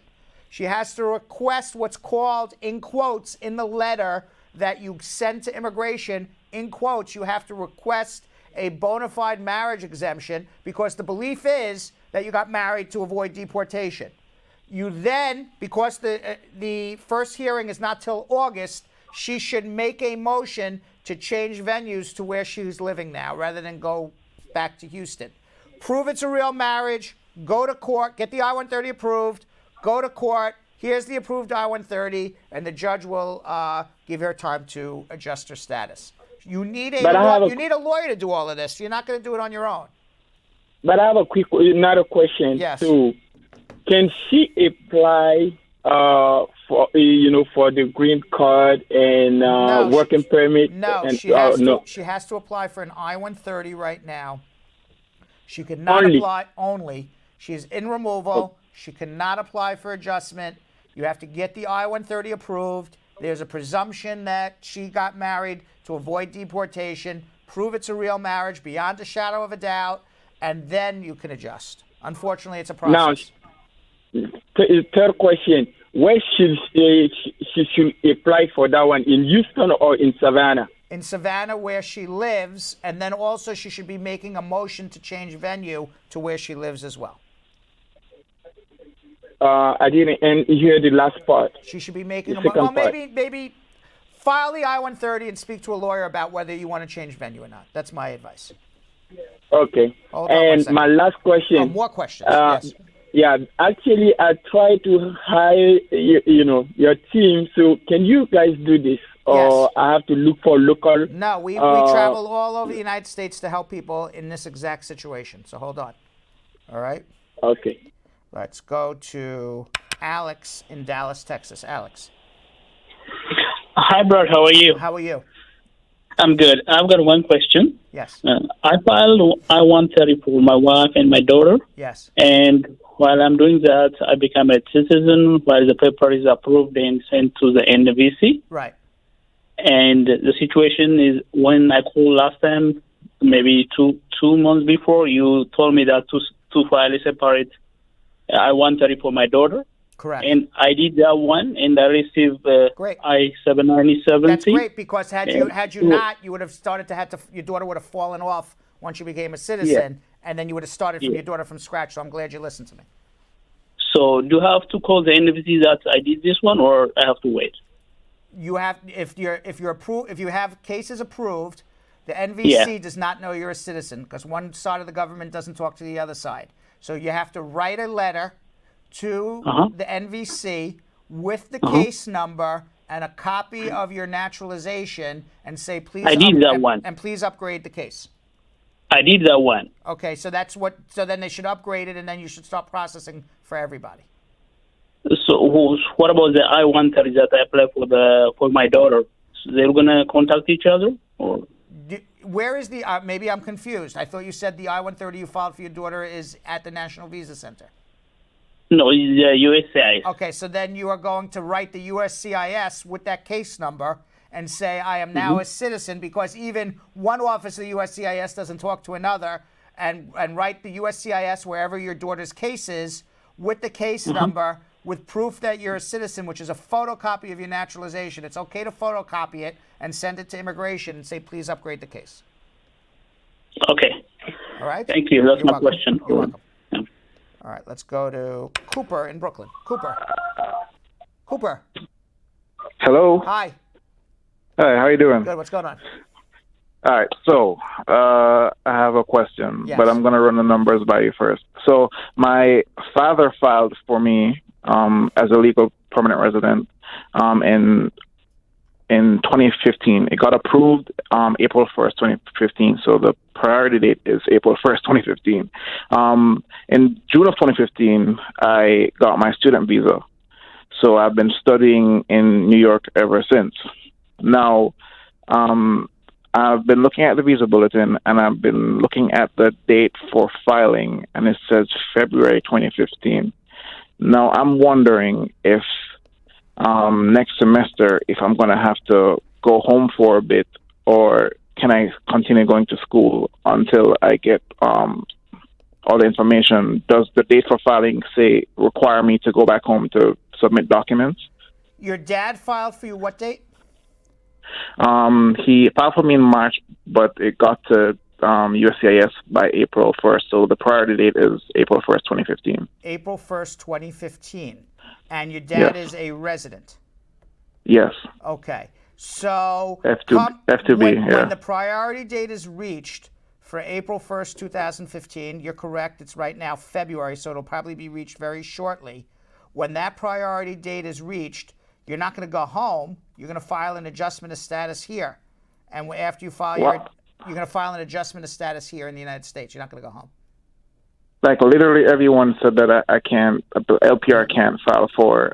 Literally everybody doesn't know what they're talking about. Because literally you are in legal status right now. As long as it's different because nobody asks the question, are you legal? They just assumed you're out of status.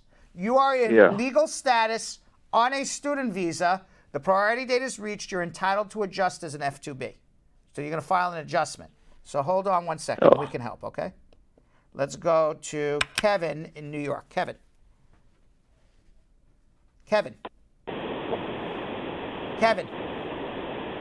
Hello? Hi.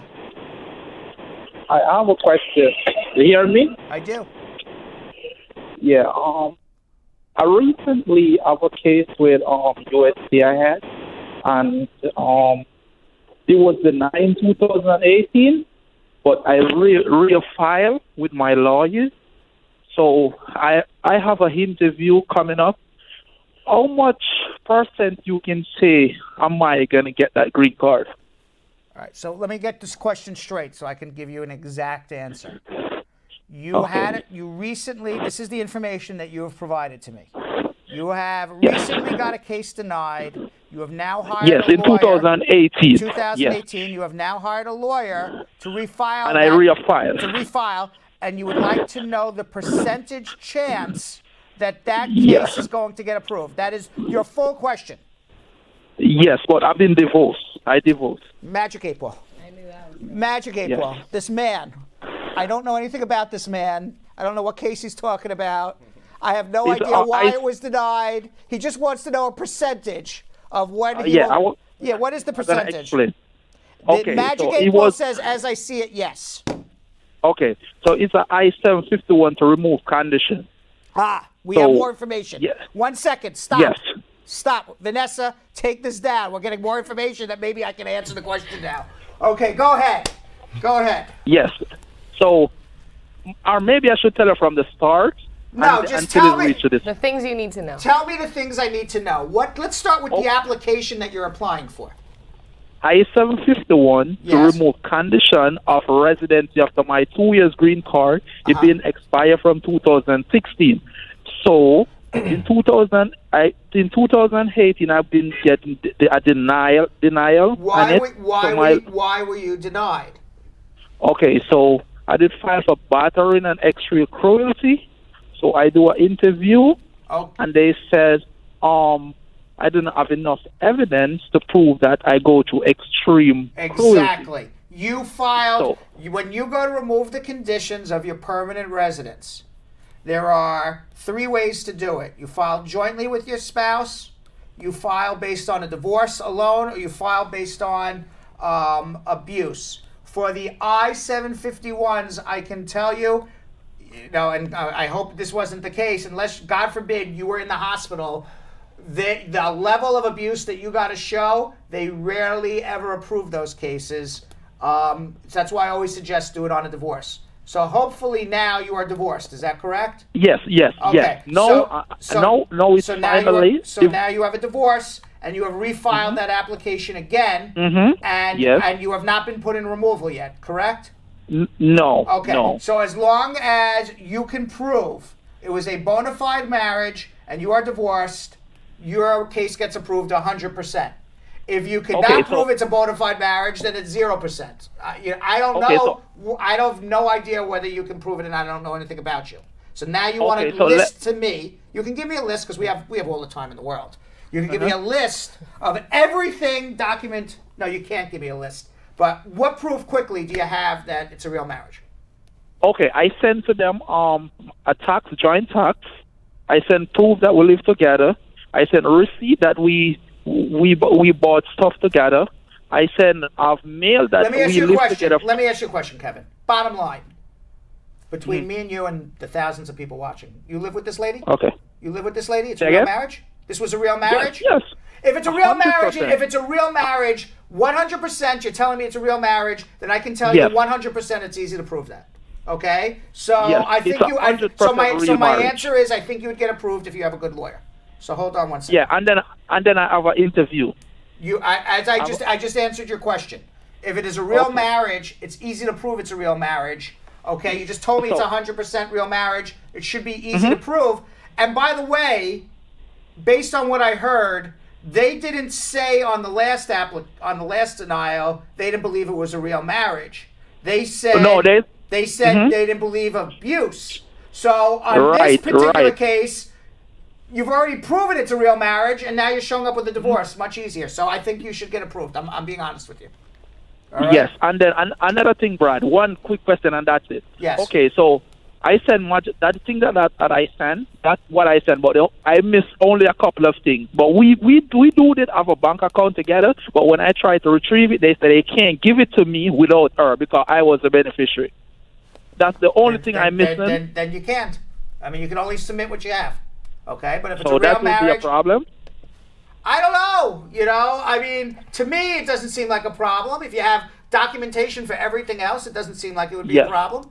All right, but you're asking me to put myself in the shoes of an immigration officer and tell you whether you will be approved. I don't have the slightest idea. All I can tell you, and I'm being honest with you, is if it's 100% a real marriage, and they've already determined it was a real marriage. In the old case, they didn't deny you because it wasn't a real marriage. They denied you because they said there was no abuse. And now you're going back to prove it's a real marriage with a divorce. It sounds like you should be okay. If you want my assessment of everything, I need to review all your documents and you can have a consultation. Hold on. How's that for an answer? I like it. All right. Let's see what's next on our list here. All right. Let's see. Block C done. Block D done.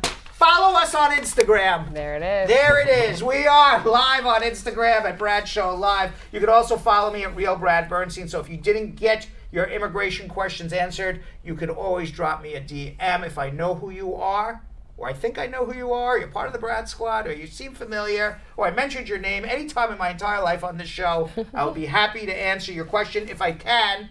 If I can't, I'll tell you to have a consultation. You can also follow us on Facebook at Brad Show Live. You can also subscribe on YouTube. Please subscribe on YouTube. I love subscriptions on YouTube. I was just talking to Julian, the TriCaster guy, about that today. And you can, and also on Brad Show Live, besides watching us live on Brad Show Live at Instagram, you can also see the best of our shows and the best of our produced content and little tidbits here and there. But you can also see that on YouTube and Facebook as well. You can see it across all of our platforms. Yeah. And Vanessa and Baby Boy, what about you? Alrighty, so I'm Vanessa Contreras TV on Instagram. And I am not Baby Boy on Instagram, but you can find me at Yonathan Elias TV. And you'll see why they call me Baby Boy. Yes, and you can watch me on Instagram and see why they call me Uncle Brad. That doesn't sound as exciting. Emma's Torch is a nonprofit organization that offers culinary training and job placement services to refugees and survivors of human trafficking. We visited them in Brooklyn to learn a little more about the way they work. Let's check it out.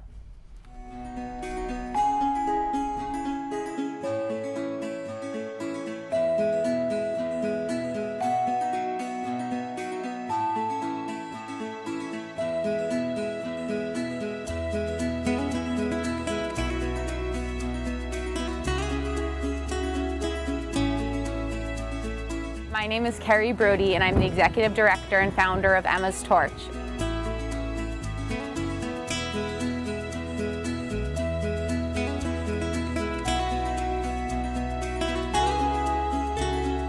Emma's Torch is a nonprofit social enterprise that does culinary training and job placement services to refugees and survivors of human trafficking. And we run a little cafe out here in Brooklyn where our students train and gain the necessary skills to access the job market. We take 2 students at a time for 8 weeks. We help ensure that they have job placement success by the end of the time they're with us. We do informal English education along the way, so we're teaching very specific items that they need to use, and all of our instruction is in English. Our curriculum is developed through our chef as well as through our Chef's Council, which is a loose formation of different restaurant individuals who help us understand what our students need to be able to do in order to access the job market and land successful jobs. So it can be chopping skills, how to make a prep list, or anything in between. We work very closely with refugee resettlement agencies and homeless shelters who refer in clients who then apply for our program. So not only is our program free, we actually pay our students while they are learning, so they really do treat it like a job.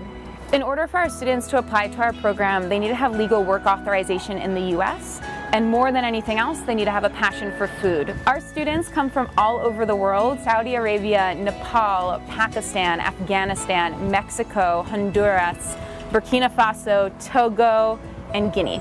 We have refugees who are fleeing large-scale conflicts. We have asylees who are fleeing because of who they are and who they love. And we have people who are brought here against their will, who are trafficked and brought here as slaves. But when they walk in the door, they're no longer any of those categories. They're chefs. My name is Claudine Diallo Traoré. I come from West Africa, Burkina Faso. This program gave me a lot of experience, and I learned the best here in this program. MS Touch, I learned the chef cooking. I have my kids, Africa, and my family. Very proud of me. I'm continue to learn management for the kitchen. My American dream is to open my own restaurant, live here, and bring something good in this country. My dream gonna be real now. God bless America. Something new every day from our students, whether it's a new way of thinking about flavor profiles or how to display something, or even just understanding what the true meaning of human perseverance is. I feel really lucky and inspired by them. We don't see them as victims, we see them as chefs. So invariably, when they get their first paycheck, they'll usually thank me. And I have to explain, you don't have to thank me, you earned that. You have that by right. One of our students was working at White Mustache, which is a wonderful artisanal company here in Red Hook. And we can't wait to see where the rest of them head. And we have had 8 graduates so far, and we're really hopeful that we can help as many people as possible. Endless Torch is named after Emma Lazarus. She was a feisty woman in the 1800s who wrote the poem that's on the Statue of Liberty. And to us, her vision of what it meant to be American was to welcome in the stranger, and that's something that we hope to continue on. Give me your tired, your poor, your huddled masses yearning to breathe free, the wretched refuse of your teeming shore. Send these, the homeless tempest-tossed, to me. I lift my lamp beside the golden door. All right. Just in case anybody forgot what the Statue of Liberty said. Yeah, I had to remind everybody. Thank you for that. Thanks for that, Brad. Do you want me to read it to you again, Vanessa? I think I got it. You sure? Yeah. Understood. Is Santa in the house It's still? clear. Christmas is on its way. Do you think Santa's here still? I think Santa left back to the workshop. Yes. Yeah, he still has, you know, like 9 days until he has to. Look at him. Oh. Now you, Brad. He's He's busy, Brad. He's busy. He's busy. He's like, leave me alone. I'm putting together these wooden trains. All right, let's do something we like to call social media check-in. There's no sound to social media check-in, or maybe I don't hear it. Right, exactly. There we go. We had to have a do-over. Yes, a do-over. Bring the vibe back. There we go. Right. Yeah, without the sound, there's like no vibe. Right. Okay, our first one comes from Leo Murphy saying, I came on a visiting visa, fell in love and married my U.S. citizen wife 6 months later. But we live in her mother's house and still do. Is this a problem for me with the USCIS? No, as long as it's a real marriage, it doesn't matter where you live. Claudette Fisher asks, how long does it take for NBC to respond to you after your submission additional documents that have been requested? Hopefully less than 120 days. Okay, Okay, Manan saying, my wife is a U.S. citizen and I'm Indian. We got married in April 2019. After we got married, she went back to the U.S., filed an I-130 petition, and we got the receipt number. In 2 weeks, the case shows 10 May, they received our case, and after that, we still haven't heard anything from the government. It's been 8 months already gone, so I request, what do we do? You got to wait at least 12 months, and then if you still haven't heard, then it's a mandamus time. Okay. All right, no matter what, just by you ask, how long do you take to get a response after you submitted your paperwork? My friend says it's almost been a month now, and she hasn't got any response. How long do I take to get a response, or how long does anybody take? Anybody. Anybody. By the way, which paperwork would we be referring to? For the Magic 8 Ball to know. I don't know. Usually when you pay a filing fee to immigration and submit paperwork, whatever that paperwork is, you should get a response back in a month. If you haven't gotten a response back in a month, check to see if that filing fee was paid. All right, next one comes from Devin saying, how long can a medical last before in-hand paperwork for green card processing? 12 months.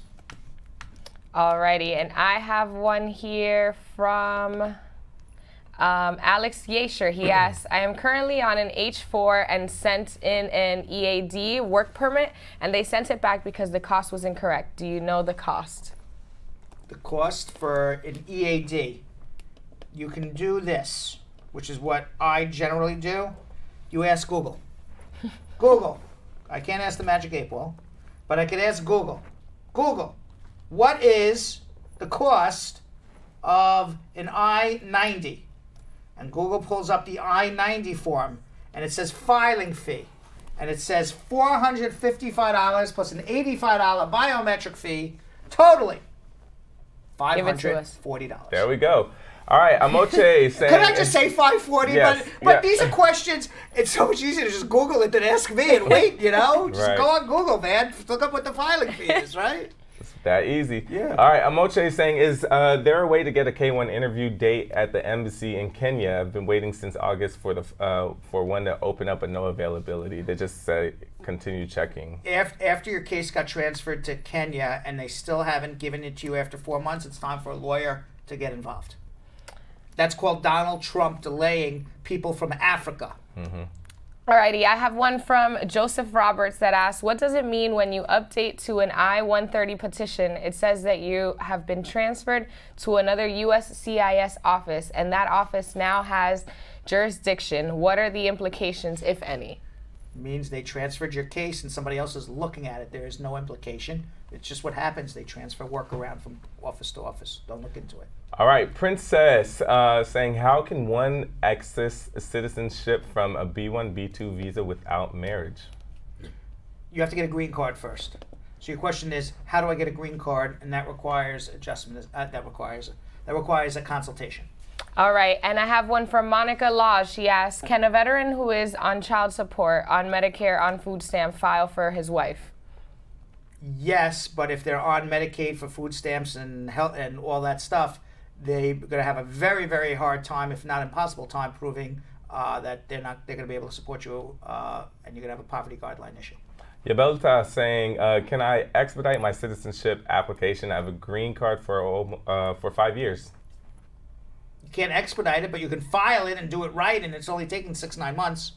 Alrighty, I have one from Latoya Randall that says, hi Brad, my VAWA was approved in June, but I still didn't file for 485 because I didn't know if the fact that I didn't have a date of entry, which they approved me. Just file the VAWA right now. You don't need a date of entry. Answer. By the way, the reason why everybody wants to expedite their citizenship is they want to vote Trump out. Okay. Now, if you really want to vote Trump out, and you're a citizen, and you want to make a difference, let me tell you exactly what you should be doing, Vanessa. You want to make a difference? I do want to make a difference every day. Right now, everyone who wants to make a difference and wants to vote Donald Trump out, move to Ohio or Wisconsin. There's about 1,000 people in Ohio, Wisconsin that are going to decide the presidency. Seriously, I think honestly, I was thinking about this, okay? And everyone's donating money to campaigns. Are you listening, Yonathan? I really believe this, okay? Everyone's donating all this money to campaigns. There's hundreds of millions of dollars going to campaigns to get commercials out, get the vote out. Take these hundreds of millions of dollars and move good voting Democrats to Wisconsin and Ohio. Yep. Get those big states. And we win. There you Just go. move there. Vanessa, let's start with you. That'll confirm and seal the deal. Are you going to be the first one? I Move. I think everyone should move to Ohio and Wisconsin. There's literally 1,000 people in Wisconsin. There's literally 1,000 people in Wisconsin who haven't even given thought to who they're voting for until the day they show up in the voting booth. And everyone's sitting there arguing for years. And these 1,000 people who don't even watch the news are going to decide your life. I say we all move to Wisconsin. Let's do it. Let's just do it. Yes. The movement seems that way. Instead of storming 9J, let's storm Wisconsin and Ohio. Right? I'm telling you, if Bloomberg is spending $100 million on commercials. Right. He should spend $100 million just moving people to Ohio and Wisconsin. That's true. All right, Alexander. Alexander saying, I'm currently on an H4 and I sent in my EAD work permit and they sent it back because the cost was incorrect. Do you know the cost? Did we just go Is that the same one? 540. Yep. Alrighty, and I believe this is our last one, squad. All right, last one. Dylan Jack asks, my green card holder spouse filed an I-130 for my priority date in January 17th, 2019. After 11 months, the case was transferred from California Service Center to Nebraska Service Center. What are the implications of this? The answer is there is no implication. They're just moving cases around. It's just the process of it going. So don't look into anything. The only implication is if you get a letter for an RFE that you're missing documents, or a NOID, which is a notice of intent to deny, or a denial, those are implications. Everything else, when they move files around from office to office, don't read into it at all. All right. All right. All right, what do we got here? Say hi to Brad Squad, check. Schmoozing, check. Brad answers questions, check. Shannon is awesome, check. Follow us on Instagram, check. Emma's Torch, check. Social media, check. I think we have a whole show already, right? Right. But we got more. I recently spoke with Haley Taylor Schlitz, a law student at Southern Methodist University and an immigrant's right advocate and the co-author of The Homeschool Alternative, Incorporating a Homeschool Mindset for the Benefit of Black Children in America. It's all very impressive accomplishments on their own, but it's even more so because Haley's in law school and she's only 17 years old. Wow. Let's watch. Haley Taylor Schlitz is a law student, a daughter, a sister, a descendant of immigrants from Africa and Europe, and she is only 17 years old. Haley has already graduated with a degree in education and just started law school at Southern Methodist University in Dallas, Texas. She and her mother co-authored the book titled The Homeschool Alternative, Incorporating a Homeschool Mindset for the Benefit of Black Children in America. This incredible young woman has also become an advocate on behalf of immigrant families after seeing how recent immigration policies have impacted her own family and friends. Welcome, Haley, and thanks for coming on. You are 17 years old? Yes. And you just graduated with an undergraduate degree from where? Texas Women's University. Wow. And now you're going to law school at Southern Methodist University, SMU, which is a top-tier law school. And you just turned 17 years old. Yes. 6 weeks ago. Yes. And when you graduated with a 4-year degree, what was your degree in education? Yeah. Okay. In education. You got a 4-year, but you're not even old enough to be a teacher yet, are you? If you wanted to go be a teacher, nobody would hire a 16-year-old to be a teacher yet, right? And you were 16 years old when you graduated. How old were you when you started school? I was 13 when I started. So when you're 20 years old, you will be a lawyer. Yes. Now, I was a lawyer. I was 24, but I was almost 25 when I became a lawyer. So you're doing it like 5 years earlier than most people. Okay, so what classes are you taking? I have 5 classes that I'm taking. I'm taking criminal, I'm taking legislation regulation, there's torts, contracts, and legal research and writing. Okay. So which do you like the best right now? Torts is, for those who don't know, torts would be your accident cases. All right. Yes. Did you hear about the Paulsgraf case yet? Yes. Poor we Mrs. did talk about that. Poor Mrs. Paulsgraf. Standing on the train platform. That's an inside law school joke. Nobody else would get it. What made you go to law school? How come you didn't become a doctor like Doogie Howser?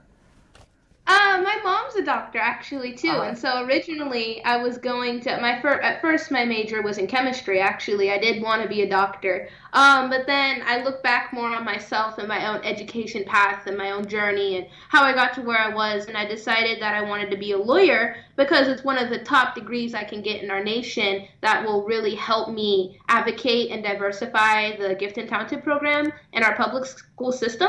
At what point in your life did you start to accelerate your education? Well, in 4th grade, everything was going well. But in my public school system, from 1st grade to 4th grade is elementary school. I did 1st grade. I was born in California, and so we had moved here when I was just going into 2nd grade. And so I did 1st grade in California. But from 2nd to 4th grade, while I was in public school here, everything was going really well. But then my transition to intermediate school, which is 5th and 6th grade, my transition from 4th to 5th grade is where things started to get a little rocky. I was doing really well in elementary school, straight A's, favorite teachers. You were like the best student, right? And now you're going into 5th grade, and what happened?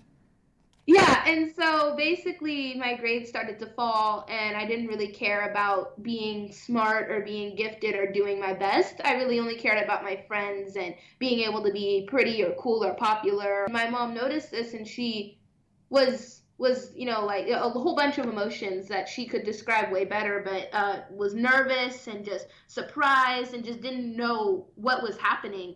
And so she was talking to me about why my grades started to fall, and I was like, I don't care. Did she feel that your friends were a bad influence on you? No, they were a little bit, because when I used to be active in class and answer the questions and get A's on tests, and they would be like, yeah, well, that's not very cool. Like the fact that you're the smartest isn't really cool. What's cool is having, this particular water bottle or having this particular look or whatever was super cool at the time, and being smart wasn't it. Tell me what your mother was thinking. You say, okay, when public school doesn't work, I'm going to find a gifted school. I'm going to find a good private school. Did your mom look at all of those alternatives before she decided to homeschool you? Yeah, so she looked at private schools, online schools, and stuff like that. And what she had finally decided on was going to this homeschool co-op sort of thing, where you go to an actual physical building with actual teachers 2 days a week, and the rest of the time you're at home looking online, looking at the assignments they assign online and doing it at home. And so they called themselves like a college-style school, and so she decided on that. How involved was your mom at home on those 3 days to make sure you were doing the work? She was extremely involved until after I guess, my first year of college. Were you able to speak up in class when there were older kids there? I was always a student who asked a lot of questions, so I wasn't shy around them. No matter what classroom I was in, it was always me asking questions because I always really wanted to understand. Do you feel you missed out on high school not being in a regular public school? I have a lot of friends. I can do sports. My mom has me signed up for fencing with my brother at a club, and you don't have to like attend a school or anything like that to be in the club. I've been to dances. At what age did you start skipping grades? I started skipping grades, and I think I skipped a total of 4 or 5 grades in the span of that time. So from 11 to 13. Your first day of class of undergraduate, tell me how you felt. I think what was the most intimidating was seeing the professor come in, sit down, and knowing that this is serious. What I get in this class is going to count. It doesn't matter that I'm younger, and it doesn't matter that it's just a summer course. It's still a grade.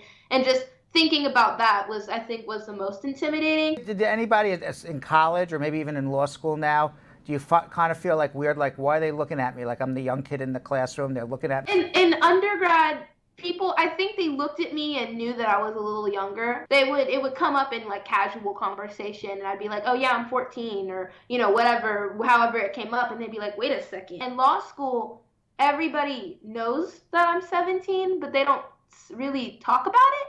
What was the hardest class that you've taken so far?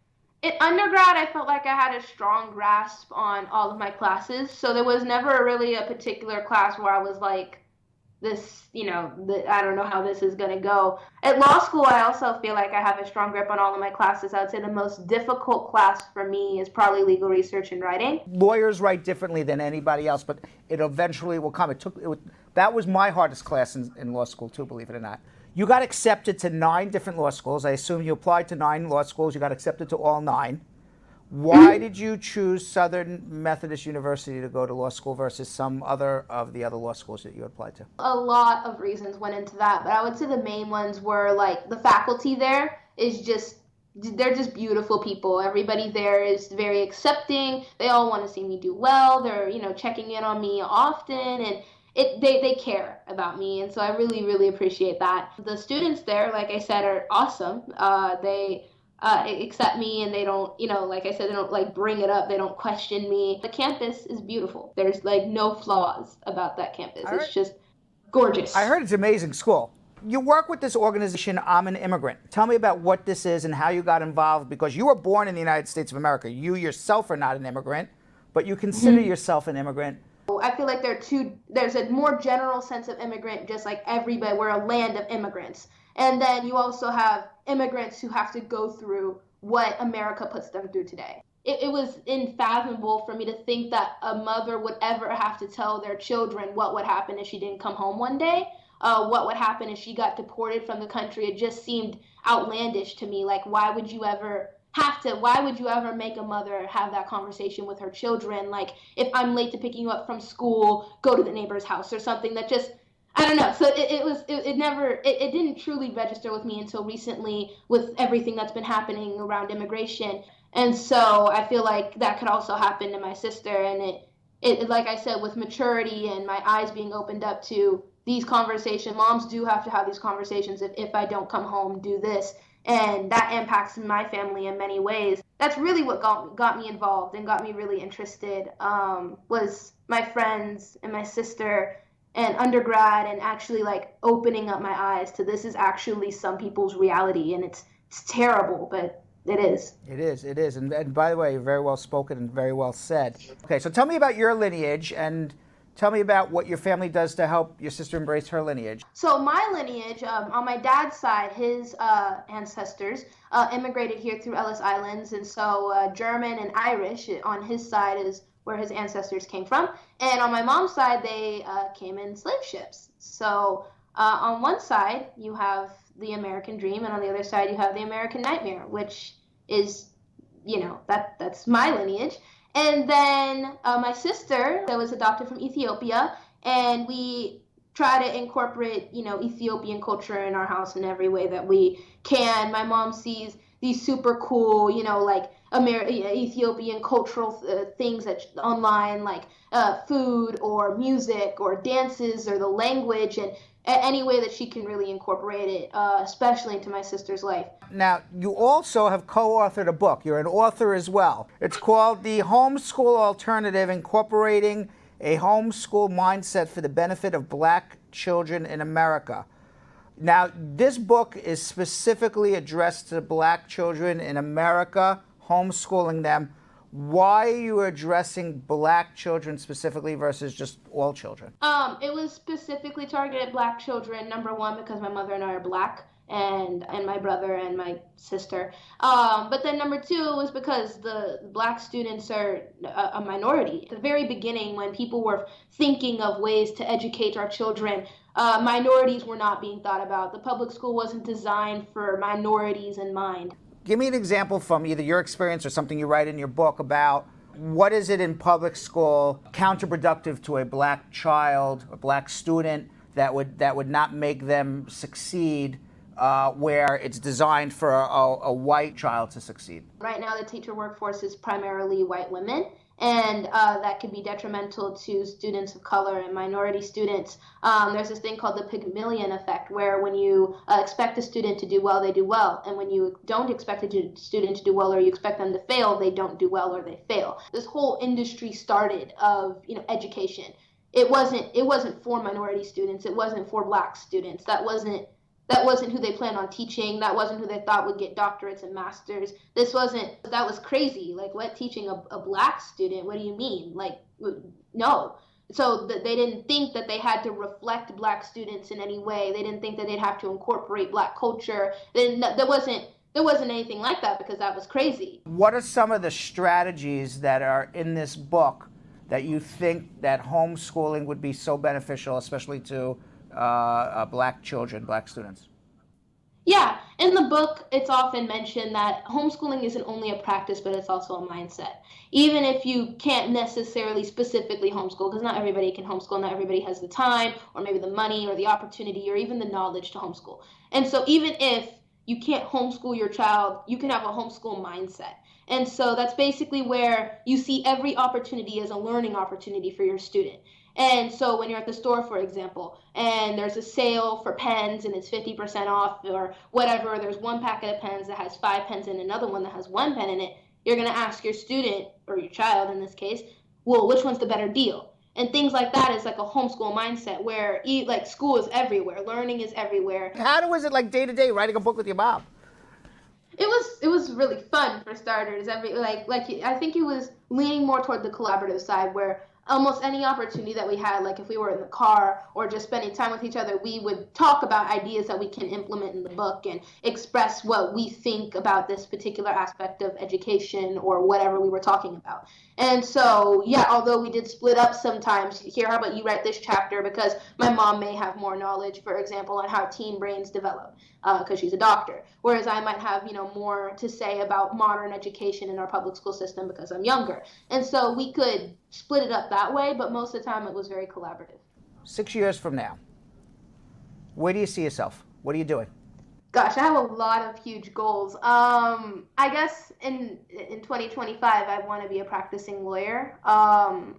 I like as mentioned earlier, my favorite topic right now is criminal law, and so I could see myself doing something in that. I'm not 100% sure what, if in court or not in court, but nonetheless, I would see myself practicing some sort of criminal law. What is your ultimate goal?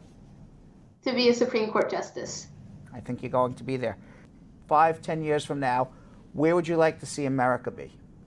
What are your dreams for America? That's a fantastic question. I would like to see it be more progressive and inclusive, and not just inclusive where it's inclusive of its citizens, but inclusive of global ideas. So other countries who are doing great in particular aspects, whether it be education or homelessness or hunger in their country, I would appreciate America trying to be more open toward other countries who are more successful than us in particular aspects. So more inclusive, I would say, on multiple different levels. Have you reached out to other children? You're changing the world as a 17-year-old.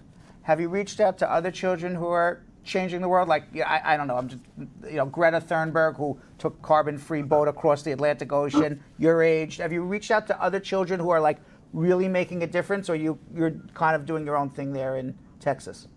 I haven't specifically gotten to talk to Greta yet, but that would be awesome. That would be cool, right? Yeah, that would be cool. Yeah. But I've talked to other just as bright students who have amazing goals that I'm sure they're going to achieve. So, yeah. Well, Haley, you're amazing. I'm going to tell you something. Supreme Court judge, president, something in that realm. I think I see it. All right. Thank you for coming on, Haley Taylor Schlitz, 17-year-old prodigy, brilliant woman, very cute girl, and an amazing. Bravo. Congratulations. Thank you. And good luck in law school. Thank you. All right, thanks.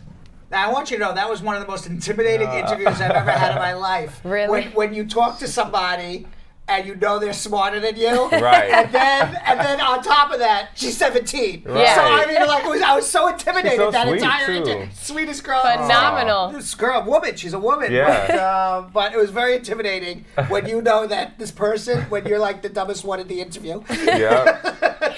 She was so cool and humble about That's it, though. right. She's like, I'm gonna let you finish your question, Brad. Exactly. Right. She's like, I already have the answer, but I'm going to be cool and let you. And Brad, speaking of questions, we actually forgot one earlier when we did the social media check-in, and I have it now from Natalie Smith. She had asked, right before we go into speed round, wrap things up, Natalie Smith says, hey Brad, my daughter, who has been approved, an approved permanent resident, is in the U.S. awaiting for a green card. She is a minor, 4 years old. Can she leave the U.S. while still awaiting her green card?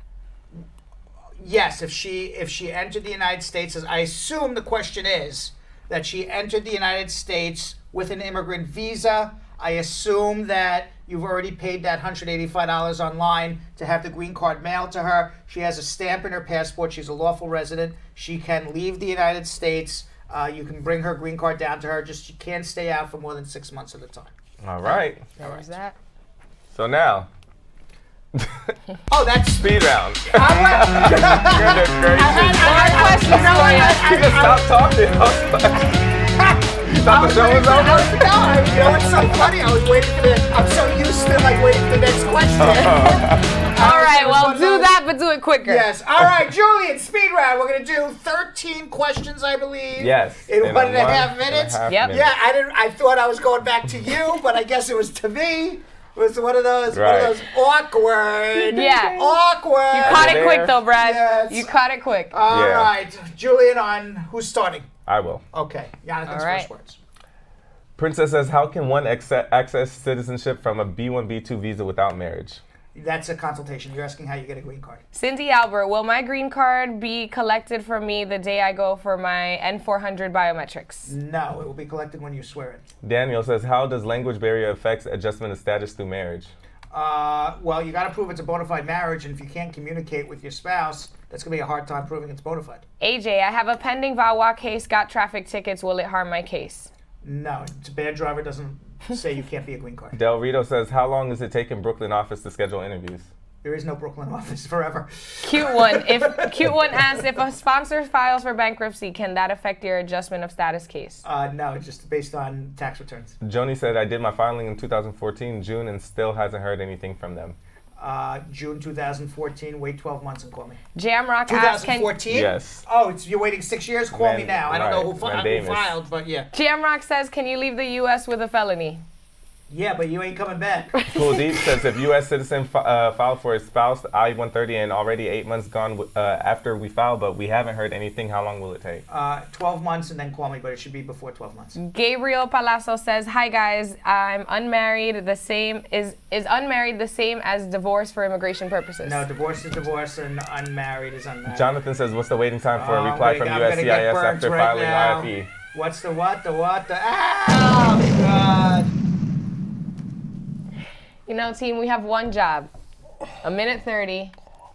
We got to knock it out the park. How many more do we need? We need like medics, burn unit people. Is Santa in the house at least? Like the lava. Let's at least have a happy. Is Santa here? Make us feel warm and fuzzy. Yes, make us feel warm and fuzzy. We screwed up, Santa. We were bad. Aw. It's gonna be all right. Merry Christmas. We were very bad. We didn't do our speed round good. We're not gonna get any presents now from Santa. Get coal. Yes. Well, good thing there's other holidays. Right. All right. Last two. Jonathan says, "What's the waiting time for a reply from CIS after filing an RFE?" It's at least 120 days. Sam Cade says, do we need tax transcripts or tax returns for affidavit of support? You need tax returns and perhaps tax transcripts to prove they've been filed. All right. That All right. Speed we have round. something called comments of the day. Our comments that would either be the funniest comments or the sweetest comments. Anything mean we don't really put as comments Yeah. today, we'll right? skip those. We'll skip those. All right. Our first one comes from Lisa Bling Rose saying, "I want to say big up Jamaica for winning Miss World." Hey. Yeah, big up. Whoop, whoop, whoop, whoop. Alrighty, the next one comes from Donna Bless. She says, Uncle Brad, have a whole heap of nieces, nephews, etc. from Jamaica, including me. We love you, Uncle Brad. That is true. Oh. That is true. Nice, Right. nice. I have a lot of family there. Right. Honorary member. Yes. All right, our third comment of the day comes from Simone Jackson saying, "Truth be told, Brad is the best lawyer you can find, so don't bother to search." I agree, Simone. You agree with Very that? smart Here. lady. Very smart lady. Alrighty, the next one comes from Nat Smiley. Brad answers to the callers is like when you're going through a hurricane and you are worried and Brad assures you and says, don't worry, everything's going to be all right. I stopped the hurricane in its path. Yes, yes. Stop! Hurricane! It's a strong man, I'm that Brad. very strong. Yeah. Well, they give me strong back. So, Yeah, you know, oh, right, take that dude. strong back. You can stop Lord. those hurricanes. Oh, my Fighting goodness. Mother Nature, Right. one Or day if at you a take time. or if you take the strong back, you are the hurricane. Okay, that's One or what the I'm saying. other, right? Hurricane Brad, y'all. All right, our last comment of the day comes from K Stages Fawn saying, "Uncle Brad and team are the sweetest people you can ever get in touch with when having immigration issues, no doubt." Aw, No very doubt. nice. That's very nice. Thank you very much. Great and I way. appreciate you all coming. Vanessa, thank you as always. Always Yeah. fun to have Vanessa. Absolutely. Baby boy, as always. Thank you. There's no better baby boy in town Than You the are- one right in that's front of you. right. All right, well, I'll see you tomorrow. Thanks for watching. So, Sam, as part of the production, we have to say this disclaimer at the end of the show. Do you mind reading it for me? Okay, but you know, Brad, I have to do everything around here. It's bad enough I've got to remember everything that happened on the episode from the previous day. Forget it. I'll do it. The proceeding was information only and not specific legal advice. Consult an attorney about your individual situation. Prior successful results do not guarantee a similar outcome in the future. To make an appointment with the Spar and Bernstein law firm located at 225 Broadway in New York City, call 1-800-529-5465. That's 1-800-529-5465. Easy to remember, 1-800-LAW-LINK. That's 1-800-LAWLINK. Once again, make a call to 1-800-529-5465. And of course, link up with the law offices of Spar and Bernstein, located at 225 Broadway on the 5th floor. If I were you out there, make the call, make the link, make the connection, make it Spar and Bernstein. 1-800-LAWLINK. That's 1-800-529-5465. And now, conveniently located in Hartford, Connecticut on 1 Congress Street. Visit us in Connecticut or in New York at 225 Broadway. That's 1-800-529-5465. 1-800-LAW-LINK. 1-800-529-5465.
What are you doing?